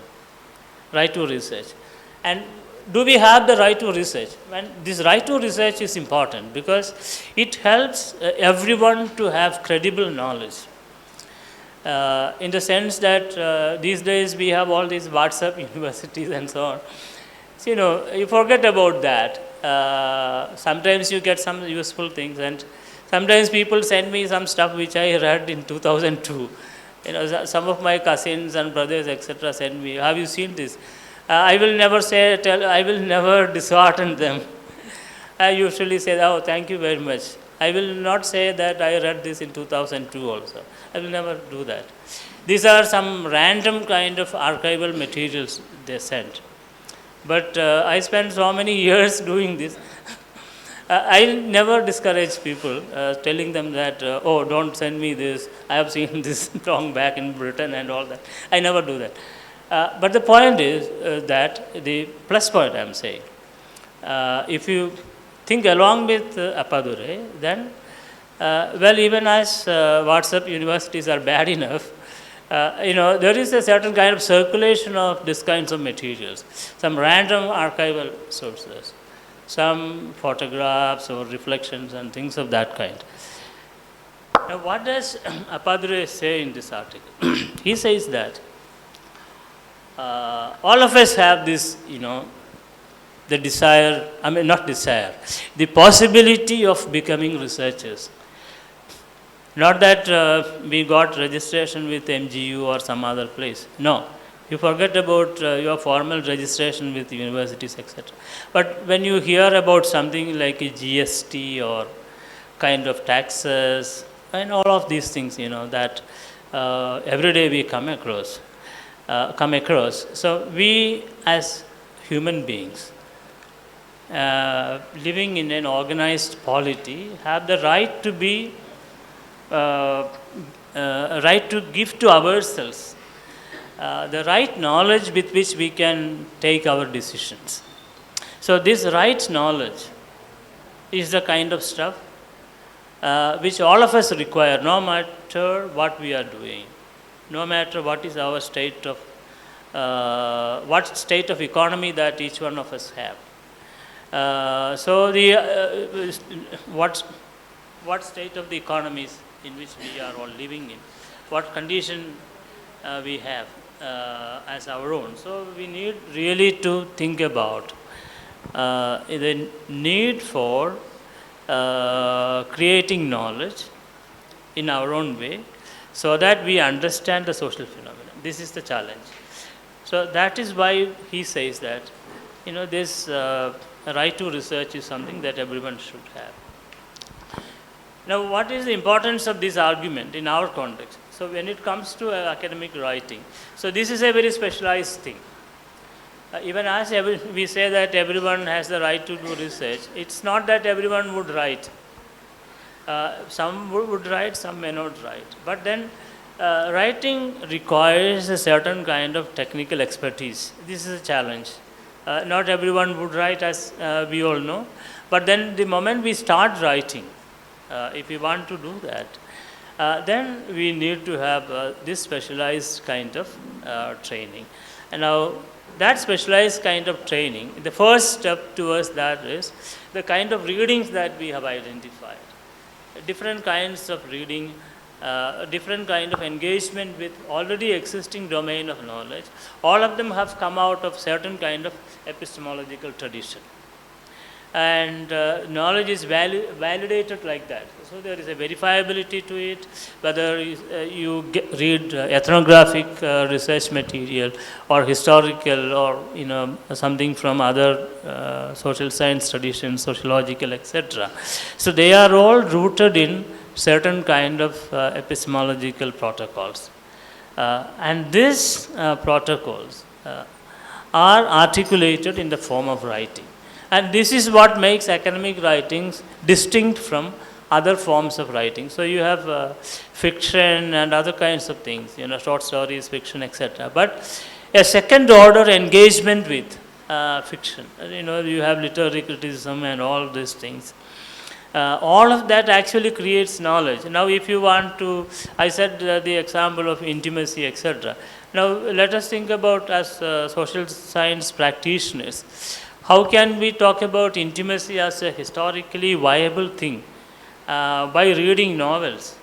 It is possible. In fact, some students who worked with me wanted to do that, and there was a girl who wrote an MPhil level dissertation here. So you have that thesis here. I forgot her name. I'm sorry.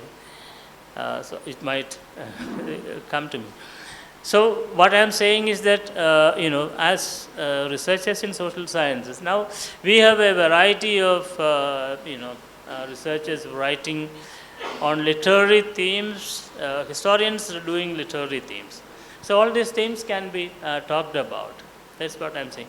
So we can create knowledge by looking at fiction, by analyzing fiction. You can talk about intimacy or any of these questions actually that we have been identifying.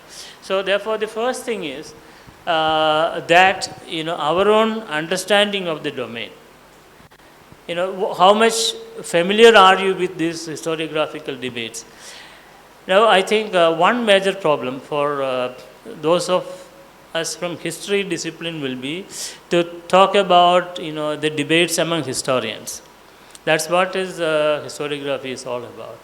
For ethnographers and the social anthropologists, they will be looking at how these social phenomena are being talked about, depending on different kinds of theoretical traditions in that brought together all these kinds of things to talk about social change or whatever you may want to talk about, religion or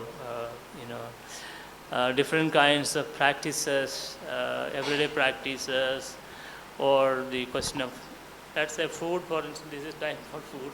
So I give you some examples of that. Also, if you want to write a history of food, a culinary taste, at 1255, that's not a bad thing to think about it. How different kinds of traditions of culinary taste has evolved. I know that some theses have already been written, some people have been working on that, but still we have a lot more to do on these kinds of things. The questions of everyday life, food, and variations of that and things like that. So, the first thing in terms of writing, apart from the technical aspects of that, is to really identify new themes. And that happens with our familiarity of the domain. If you are a social anthropologist, you really should know the most recent kind of writings in that area. If you are a historian, you should really know what is really being talked about today as the most important aspects of history. And what are the ways in which you can talk about social history or economic history and various other kinds of disciplinary divisions within that. So that will help us to really create a new knowledge.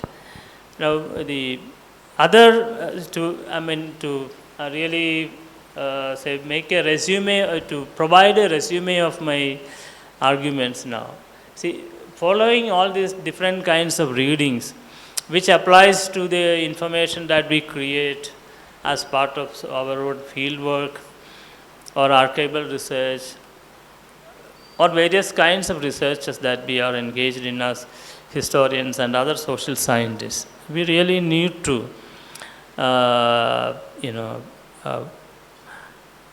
settle to write this.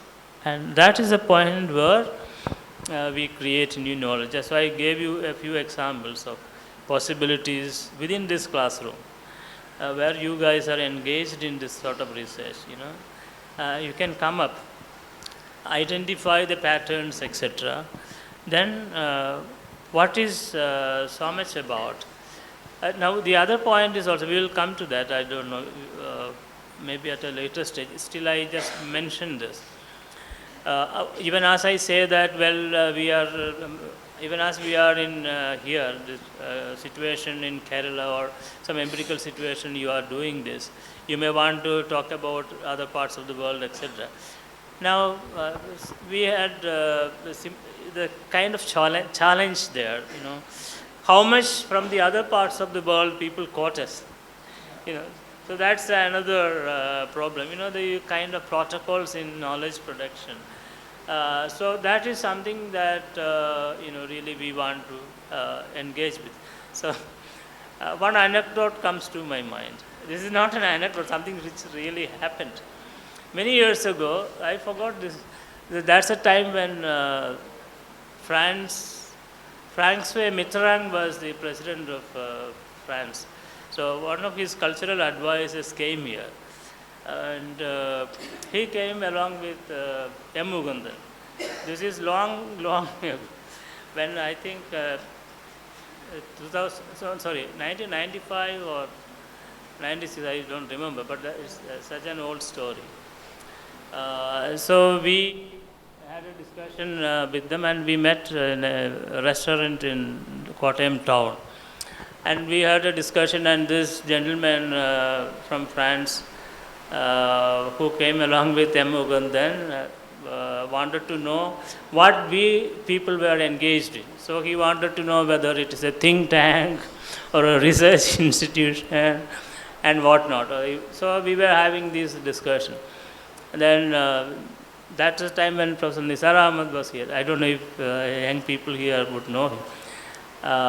So he said, Rajan Mash was introducing each one of us, and we all said what we were doing, etc. Like that. Then we asked him what he does, etc. So he is somebody who is connected with all the big names in France, in academia and all that. And then they were asking about our research, he was telling about our research, etc. Then Nisar Mash said a very fine thing. He said, if I had money, I would have sent some of my students to do fieldwork in Paris. The point is that because we don't have enough money to live in Paris and undertake fieldwork there, we cannot send our students. And it is not a lack of, the brown stuff. So he said that it's not a lack of anything else, it's a lack of money. Then of course, we all know how expensive it is to live in any of these Western countries. It's not a simple thing. It requires a tremendous amount of money to spend a day there to do research. So why I said this is that when there is a certain kind of, what I can say, unequal exchange, that's the political economist term you must have read in political economy. But there is an unequal exchange in terms of intellectual production, to the extent that many of these things they talk about without referring to the kind of social sciences taking place here. Well, that is something which probably we need to think about, how universalities could be created. And, the whole asymmetry, I think that is the right word, isn't it? Asymmetry in academic knowledge production, to the extent that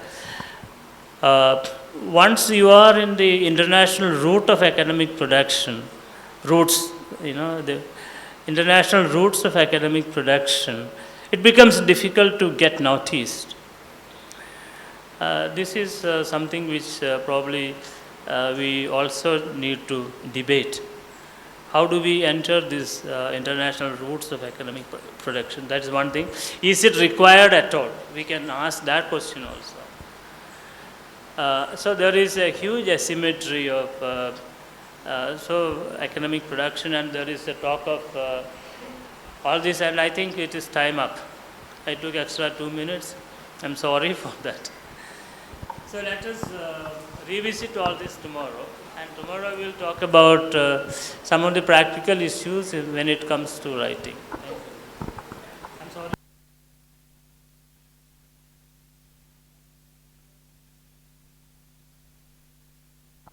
Is there any, kind of reflection you can come forward? You can also ask it. You can also raise it in Malayalam. No problem. I dropped because of our friend here. Yeah. No, you are supposed to. You're supposed to. Yeah. ഏറ്റവും അതവിടെ വളരെ ഇന്ന് നമ്മൾ എഴുത്തിനെക്കുറിച്ച് പറഞ്ഞുകൊണ്ടിരുന്നത് റൈറ്റിങ്ങിനെ കുറിച്ചാണ്. പക്ഷേ we come to a conclusion that we are talking more about reading actually. See? So that is a prerequisite for anyone to write is to read. And that reading is not that pick up from something here and then some other there. No. It's to try to identify the patterns that you read. See, that was the most important, interesting word that come to my mind is the pattern, identify the patterns. So you need to really have a selection of reading and, identify the very critical texts that are important for you. So one kind of emotion that Professor Sanal Mohan sir is given to us is that to be patient and look at the text. Go after the text and think through the text and identify the arguments and try to question the argument that he has built up in that particular text. So familiarizing text is the most critical prerequisite for writing. So see, now you get a feeling that whatever the kinds of thing that is been written, അല്ലെങ്കിൽ non-written, sometimes it's a signs and pictures and images and sometimes songs, everything is for us is a text. So look at every intimate thing, every conversations, letters and to, or the actions being rendered, everything have a to be seen as text. So as researcher, you should have this very intimate patience to go to the text, go through the text and identify similarities and differences of arguments and so on and so forth. So it's a very passionate, intimate exercise. So it requires time, your peace of mind, your challenge to go and meet the people and talk about it. The other important thing as researchers that we should do is that we should speak up. നമ്മൾ പറയണം. We should say that what is your problem, what is your question that is carries in your mind, and how can you articulate in words. Ultimately you need to depend upon letters to talk about your issue. So what kind of letters are you going to pick up? Which language are you going to take it up? These are all very, very critical, aspects of a researcher. So he has been mentioning about so many interesting points. For example, go along with the author. That was the one word which I written in my textbook, is that go along with the author. You should be passionate about the author and go after the author. What he is doing and what he has done and how he had done it, and then why he proposed certain kind of arguments like this. Is it so? What determines that argument? ഇതൊക്കെ ഇങ്ങനെ നമ്മളിങ്ങനെ അതിൻ്റെ അടുത്തോട്ട് ഇങ്ങനെ പോയി നോക്കുന്ന ഒരു നല്ല ക്ഷമയുള്ള ഒരാളുടെ ഒരു മനസ്സ് ഇങ്ങനെ തരികയാണ് ചെയ്തത്. അങ്ങനെ ഒരു ക്ഷമയുള്ള ആളായിട്ട് മാറണം. ഇപ്പോൾ തന്നെ നിങ്ങൾ ഒരുപാട് പേരിങ്ങനെ ഇരുന്ന് പലരും പലതും ആലോചിക്കുന്നുണ്ട്. ഭക്ഷണം എന്തായാലും പുറത്ത് റെഡിയാണ്, അതുകൊണ്ട് നിങ്ങൾക്ക് ഭക്ഷണം കഴിക്കാം. ഭക്ഷണം കഴിച്ചതിന് ശേഷവും ഈ ചിന്തകൾ തുടരണം എന്നുള്ളതാണ് ഏറ്റവും പ്രധാനപ്പെട്ടൊരു പോയിന്റ്. പിന്നെ മാഷ് പറഞ്ഞൊരു വാക്ക് എൻ്റെ ടെക്സ്റ്റിൽ ഞാൻ എഴുതുന്നത് വേറെ ആയിരിക്കും, നിങ്ങൾ എഴുതുന്നത് വേറെ ആയിരിക്കും. കേട്ടോ എന്തുകൊണ്ടാണത്? കാരണം ഞാൻ വേറൊരു മനുഷ്യനാണ്, നിങ്ങൾ വേറൊരു മനുഷ്യനാണ്.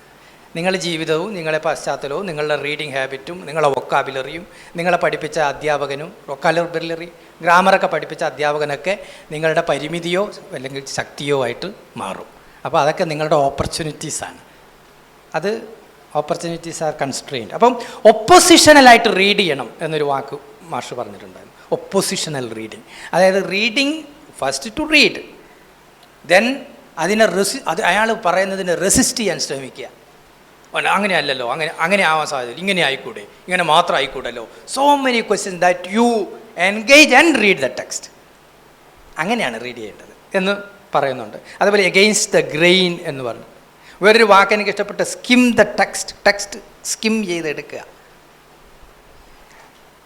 അപ്പോൾ ഇങ്ങനെ ഒരു intellectual rendering of A problem, അതായത് അങ്ങനെ ഒരു പ്രോബ്ലത്തെ നമ്മൾ വളരെ സീരിയസ് ആയിട്ട് ഇൻ്റലക്ച്വലി ആയിട്ട് അതിനെ സമീപിച്ചുകൊണ്ടേ ഇരിക്കണം എന്നുള്ളതൊരു പ്രധാനപ്പെട്ട പോയിൻ്റായിട്ട് മാറിയിട്ടുണ്ട്. അതേപോലെ ചിലതരം ഇപ്പം ഗവേഷകർ ഒരുപാട് വായിച്ചിട്ടുള്ള ആൾക്കാർ ഉപയോഗിക്കുന്ന ഭാഷ തന്നെ നമുക്ക് അറിയാം, വളരെ വ്യത്യസ്തമായിരിക്കും. ഇപ്പോൾ ക്ലൈമാറ്റ് ചേഞ്ച് എന്ന് നമ്മൾ പറയുമ്പോൾ സൽമാഷ പോലുള്ള ആൾക്കാർ ക്ലൈമാറ്റിക് എന്നൊരു വാക്ക് ഉപയോഗിക്കും.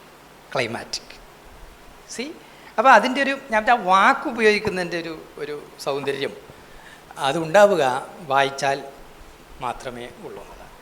വായിക്കാൻ വേറെ ആരെയും കുറ്റം പറഞ്ഞിട്ടൊന്നും കാര്യമില്ല.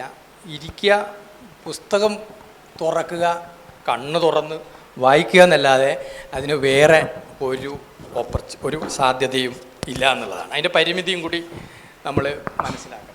അപ്പോൾ അതുകൊണ്ട് അങ്ങനെ വളരെ ക്രിട്ടിക്കലായിട്ട് അതോടൊപ്പം തന്നെ നമ്മളെ അറിവും നമ്മൾ കണ്ടെത്തിയിട്ടുള്ള സോഴ്സും എല്ലാം കൺസ്ട്രെയിൻ ചെയ്യും നമ്മളെ എന്നുള്ളതും കൂടി അത് നമ്മളെ പരിമിതപ്പെടുത്തുകയും ചെയ്യും എന്നുള്ളതാണ്. അതുകൊണ്ട് ഇന്നത്തെ ക്ലാസ് ആ അർത്ഥത്തിൽ കൂടുതലും is more about reading. But it's not that the blind reading, no, it's always oppositional kind of reading. അങ്ങനെ നമ്മൾ ടെക്സ്റ്റ് കാണുമ്പം നമുക്ക് പിന്നെ തലവേദനയല്ല ഉണ്ടാവേണ്ടത്, ടെക്സ്റ്റ് കാണുമ്പോൾ നമുക്ക് സന്തോഷം ഉണ്ടാവണം. Oh, what is this been written. അപ്പോൾ ഓ മൈ ഡിയർ എന്നായിരിക്കും ചില സമയം ചില ലെറ്റേഴ്സ് തുടങ്ങുക, ചില ലെറ്റേഴ്സ് അങ്ങനെ ആയിരിക്കില്ല തുടങ്ങുക, ചില സമയം തെറി വിളിച്ചായിരിക്കും ആ ലെറ്റേഴ്സ് തുടങ്ങുക. പക്ഷേ ചില ആളെ സംബന്ധിച്ചിടത്തോളം അങ്ങനെയുണ്ടല്ലോ, ഇൻറ്റിമസി തന്നെ പലപ്പോഴും തെറിയിലൂടെയാണ് എക്സ്പ്ലെയിൻ ചെയ്യാറുള്ളത്. അതുകൊണ്ട് തെറി വാക്ക് നോക്കി അതിന് ഇൻറ്റിമസി ഇല്ല എന്ന് നമുക്ക് പറയാൻ പറ്റില്ല. അപ്പം ഇങ്ങനെയുള്ള ഒരുപാട് നാനാവിധമായ ടെക്സ്റ്റ്, നോവൽ പറഞ്ഞു, ലെറ്റേഴ്സ് പറഞ്ഞു, അതേപോലെ ഫിലിം ഒരു ടെക്സ്റ്റ് ആവാം, നമ്മുടെ ഇന്നലെ കഴിഞ്ഞത് ടെക്സ്റ്റാണ്. മാഷ് പറഞ്ഞു ഈ ബിൽഡിങ്ങും ഈ 5 ഏക്കർ സ്ഥലവും ഒരു ടെക്സ്റ്റാണ്. ഓരോരുത്തരെ സംബന്ധിച്ചിടത്തോളം ഓരോ ടെക്സ്റ്റാണ്. എന്നെ സംബന്ധിച്ച് ഒന്നായിരിക്കും, മാഷെ സംബന്ധിച്ച് മറ്റൊന്നായിരിക്കും. അതൊരു ടെക്സ്റ്റായിട്ട് വരും എഴുതുമ്പോൾ, അല്ലെങ്കിൽ അങ്ങനെ നമ്മൾ വളരെ പേഷ്യൻ്റായിട്ട് ഈ ടെക്സ്റ്റിനെ ഇങ്ങനെ കാണാനും അതിനെ പിന്നെ എല്ലാം വായിക്കാൻ എന്നുള്ളതല്ല, ഫെമിലിയാരിറ്റിയും ഈ സിമിലാരിറ്റീസൊക്കെ കാണാൻ വേണ്ടിയിട്ടുള്ള ആർഗ്യുമെൻറ്റ്സ് തമ്മിലുള്ള സിമിലാരിറ്റി, ഉപയോഗിച്ച ടെക്സ്റ്റുകൾ തമ്മിലുള്ള സിമിലാരിറ്റി, ഡിസിമിലാരിറ്റി, പക്ഷേ എങ്ങനെയാണ് ആർഗ്യുമെൻ്റ് ഇമാജിനേഷൻസ് ഉണ്ടാവുന്നത് എന്നുള്ളത് വളരെ പ്രധാനപ്പെട്ടൊരു പോയിൻ്റായിട്ടാണ് എനിക്ക് തോന്നിയിട്ടുള്ളത്. അപ്പോൾ കണക്ഷൻസ് ടു ബി മെയ്ഡ് എന്നുള്ളതാണ് കണക്ഷൻ. അപ്പോൾ നിങ്ങളൊരു ഗവേഷണം ചെയ്യുന്ന കേരളത്തിൻ്റെ ഒരു മൂലക്ക് നിന്നാണെങ്കിൽ, ഫാർ സൗത്ത് ആയിട്ടുള്ള ഒരു സ്ഥലത്ത് നിന്നാണെങ്കിൽ, doesn't mean that it is completely constrain there, no. അതുപോലുള്ള ചിന്ത ലാറ്റിൻ അമേരിക്കയിലോ അല്ലെങ്കിൽ വെസ്റ്റ് ആഫ്രിക്കയിലോ അല്ലെങ്കിൽ US-ലോ ഫ്രാൻസിലോ ഒക്കെ ചെറിയ പ്രദേശത്തും അല്ലാത്ത മനുഷ്യരിലൊക്കെ കാണും. ആ ചിന്തകളിലും കൂടി നമ്മളേക്ക് പോകണം. അല്ലാതെ ഒരു സ്ഥലത്ത് മാത്രം ഇരുന്ന് ചെയ്യുന്നില്ല. ഈവൻ എത്നോഗ്രഫി പോലും അങ്ങനെയല്ല എന്നാണ് പറയുന്നത്. എത്നോഗ്രഫി നിങ്ങളൊരു സ്ഥലത്ത് ചെയ്യുന്നു എന്നേ ഉള്ളൂ, പക്ഷേ you are trying to understand the human universe. അതുകൊണ്ട് അങ്ങനെയുള്ള ഒരു ചിന്തയിലേക്ക് നമ്മൾ സ്വയം പാകപ്പെടണം, അതിന് പ്രിപ്പയർ ചെയ്യണം. അതാണ് today's class in that sense was A class on preparing ourselves to write. There is an interesting book that is titled as An Actor Prepares by Konstantin Stanislavski. It's a small text. That is to teach an actor, how can you become an actor? Similarly, this is a class that to be connected with, a writer prepares. It's like going to prepare, you're preparing. So preparing is very important thing. That is the big concern of today's lecture. So if you have any reflections to say, then we will get some of the reflections, or then we will go for the, our working lunch, which is prepared, waiting for you. Yeah, do you want to say anything, Joby? You can. Since you teach the students, you can make. So much, thank you. So you made a lot of interesting points, which I was in a quiet manner. I was just listening. So the some of the last points which you mentioned, I was very curious, and which is very interesting to see that there are three sentences you were said. One is that the complex nature of the problem. എനിക്ക് തോന്നുന്നു ഒരു ഈ തിസീസിൽ നമ്മൾ പറയുന്ന ഒരു statement of the പ്രോബ്ലമായിട്ട്, is it the real way you are actually bringing into this idea when in terms of writing? So I just wanted to know that. And the second thing is, which is more interesting, that we need a lot more reflections which is needed. That is let the imagination out, you are saying. So that is one of the fascinating point which we have to think of, particularly in terms of writing and reading. I think we should have more reflections and debate on that part, particularly among the researchers and the students. And because generally we all have the imagination, but there are some blockages everyone have. So where are that kind of blockages, where our imagination actually struck? So unless and until the imagination is not coming out, we cannot call ourselves of, a researcher or a thinker. I'm just, I was thinking about myself. Where are the blockages of myself actually to making something? Because I was struggling to convert some of the thesis chapter into article. I'm literally struggling. So I was just thinking, how to convert. Whether it's a part of imagination. And second thing is, you were saying that, develop a narrative. That's also very important for me, Masha. Actually, how to narrate something, even in terms of intimacy. So that practices, there are, that something related to that practices has to be think of. And I personally think that, we will have more debate and more discussion about that problem and that points. So if anyone wanted to add something more, then we'll have. Yeah, Masha, one more. Sir, I would like to ask, how far is it possible to include the element of objectivity when we write a thesis in English literature? My discipline is English literature, so I would like to know how far is objectivity possible? നമുക്ക് കുറച്ച് questions കൂടെ ആകത്തില്ലേ മാഷെ? സമയം നമുക്ക് അറിയാം. Abitha,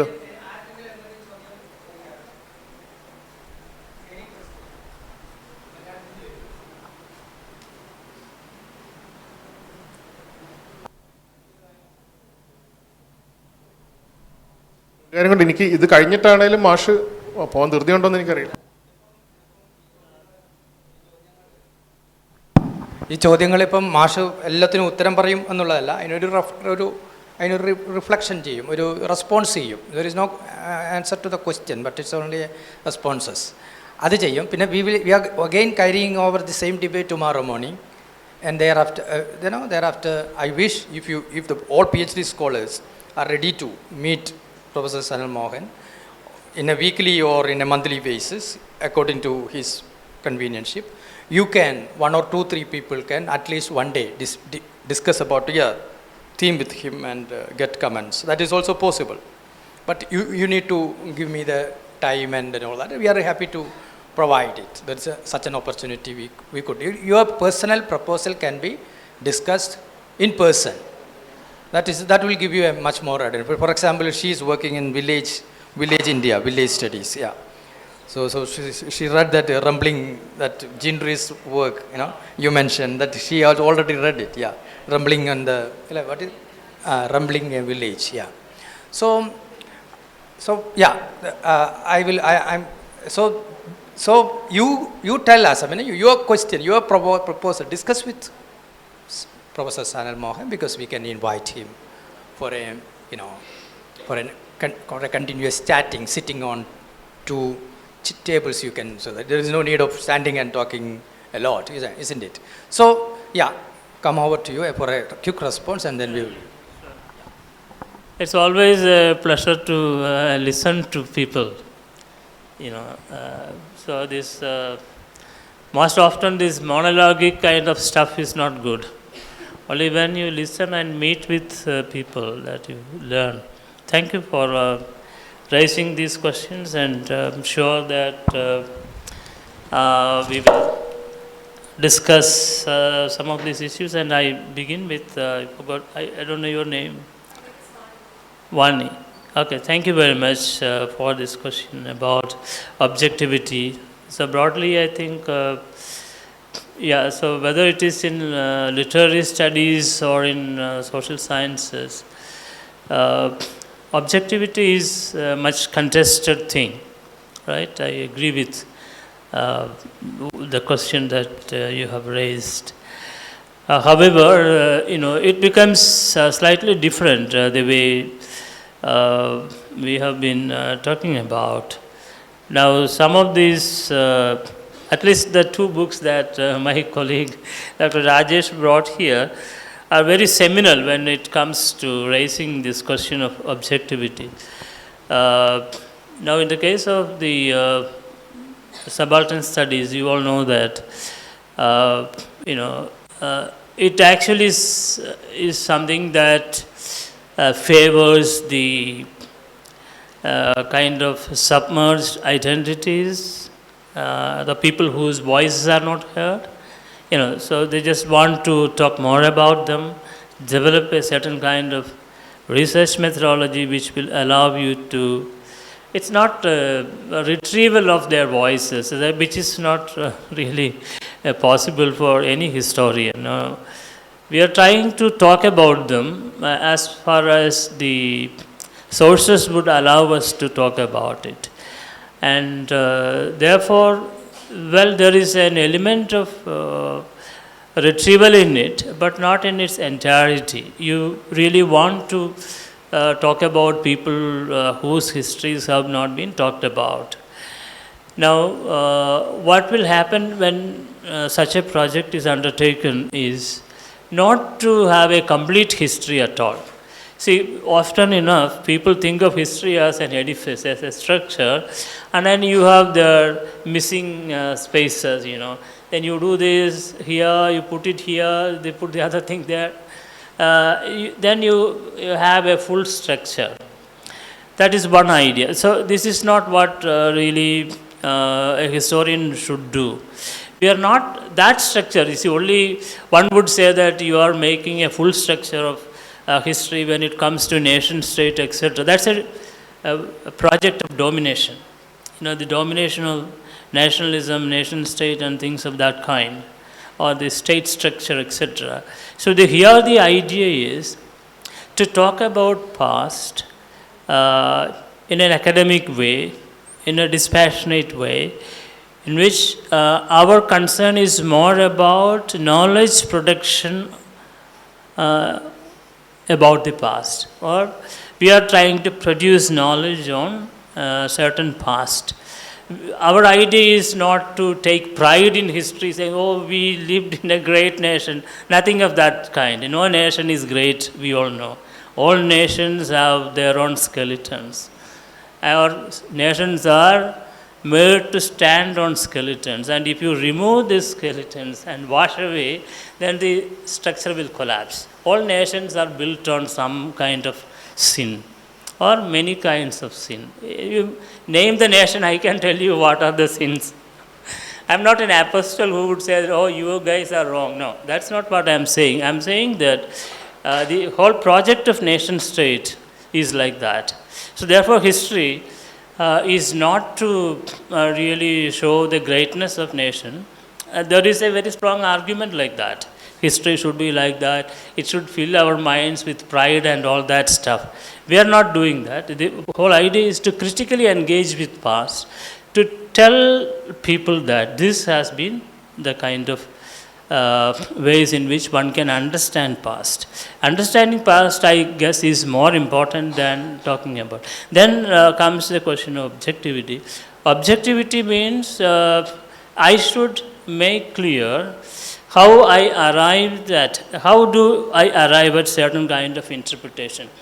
So my sources of interpretation and my sources of information, etc., should be transparent, should be made available to everybody for verification. And I guess for historians, that is the ultimate. So if I make some argument, and I should tell you what are the basis of this argument. So when it comes to literary studies, I mean, there, that objectivity is very, very different. So when you want to talk about short story, novels, and the world they create, etc., etc., it operates at the level of imagination at a very different level, where, I don't know if these questions are raised in that way, because it is always a certain kind of what you call imaginary realm. Even as we know, many authors do a lot of research to write their novels and short stories and so on. And we should ask K.R. Meera, when she writes about Calcutta and all that, I mean, that's where the novel is based. Definitely, there should be an intimate understanding of this. So, having lived in Calcutta for some time, when I read something where, I mean, novel, short stories, etc., being played out there, you know, that, so many of those places come to my mind. So, I'm sure that people would have done certain kind of research to, you know, do that kind of, even creative writing. We know people do that kind of research. And there the yard of objectivity, the measure of objectivity would be different in terms of human imagination, experiences, etc. They speak like that. Now in social sciences, it happens differently. And I can only say that one thing is to be self-reflexive. That is what will guard us from being absolutely biased. Now look at this, I mean, I don't know if there is time left. We can even take up this little bit tomorrow. When kind of histories are being talked about, horrendous lies are being traded today. Absolute lies are being traded today as history, which is you know, against any norm of historical research. And many politicians talk about different kinds of things. And in fact, I tell you, the other day you all must have read this, you know, the kind of statement Mr. Stalin made in Chennai, that Iron Age civilization and so on. So I have a good friend, many of you would know him, he's a wonderful archaeologist from Tamil Nadu. So once I asked him about this stuff in Kiladi, you know, maybe you can take your students to that place. So once I asked Shelva Kumar, he's the archaeologist, about his own perspective about it, because Tamil Nadu government is all gaga about this. Then he told me that, of course, that's a major find. But, you know, so one has to separate, you know, the contemporary politics from this, right? But that's a debatable point. I'm not against Chief Minister saying this and so on. It is because they are also giving a lot of money for this research, etc. And even in fact, this $1 million you know, offer for anyone who will decipher in the script. That again, that has caught the imagination of international media. A lot of people have been writing about this. Now, history has that power. Why? Because it is often enough put as part of the whole, you know, striking machine of a nation state. That is why nobody bothers about how many thousands of people have been killed under slavery. Does anyone talk about? Not even a memorial for those people who died. Whereas I have been to a few slave memorial museums in the US, or Holocaust Museum in Berlin, where, you know, you have these millions of Jews being killed. So right in the heart of Berlin, you have this Holocaust Museum. And in many other places also, you have all this. Now, in fact, we have museums here, and you know, different kinds of museums are there. We have our friend Anil doing PhD, you know, on this museum culture, etc. Now, what I am saying is that so nation state has a big project of projecting its image using history, and it is ominous now in India, talking about all sorts of nonsense as passing as history. Now I make a distinction, I don't have much time. The public histories of different kind and how people defend this. I was part of another conversation early December about you know, at Max Weber Foundation in Delhi, where we were talking about these public histories and so on. So anyway, so that's a long and short kind of argument. Now let me say that, so the self-reflexivity of the practice of social scientists and historians, that is the only way in which you can you know, provide this. And now objectivity depends on you know, the kind of sources that you are using, and you show your sources. And many of the claims made by the Prime Minister of India or Home Minister of India, they are not historians or researchers in history. And their random kind of jumblings could be, you know, thought of as history, which I think is the fate of what history is all about. Anybody is a historian, no? So, like this is a big debate. So my long and short point is just this, as of now, is that history as an academic discipline, we have to be really concerned with, because history has a power to make and unmake things. You can kill people just doing all these things. And you can also nurture life. Now we have to decide where we want to be. And I guess all of us want to nurture life at this point of our life. So let us nurture life. Thank you.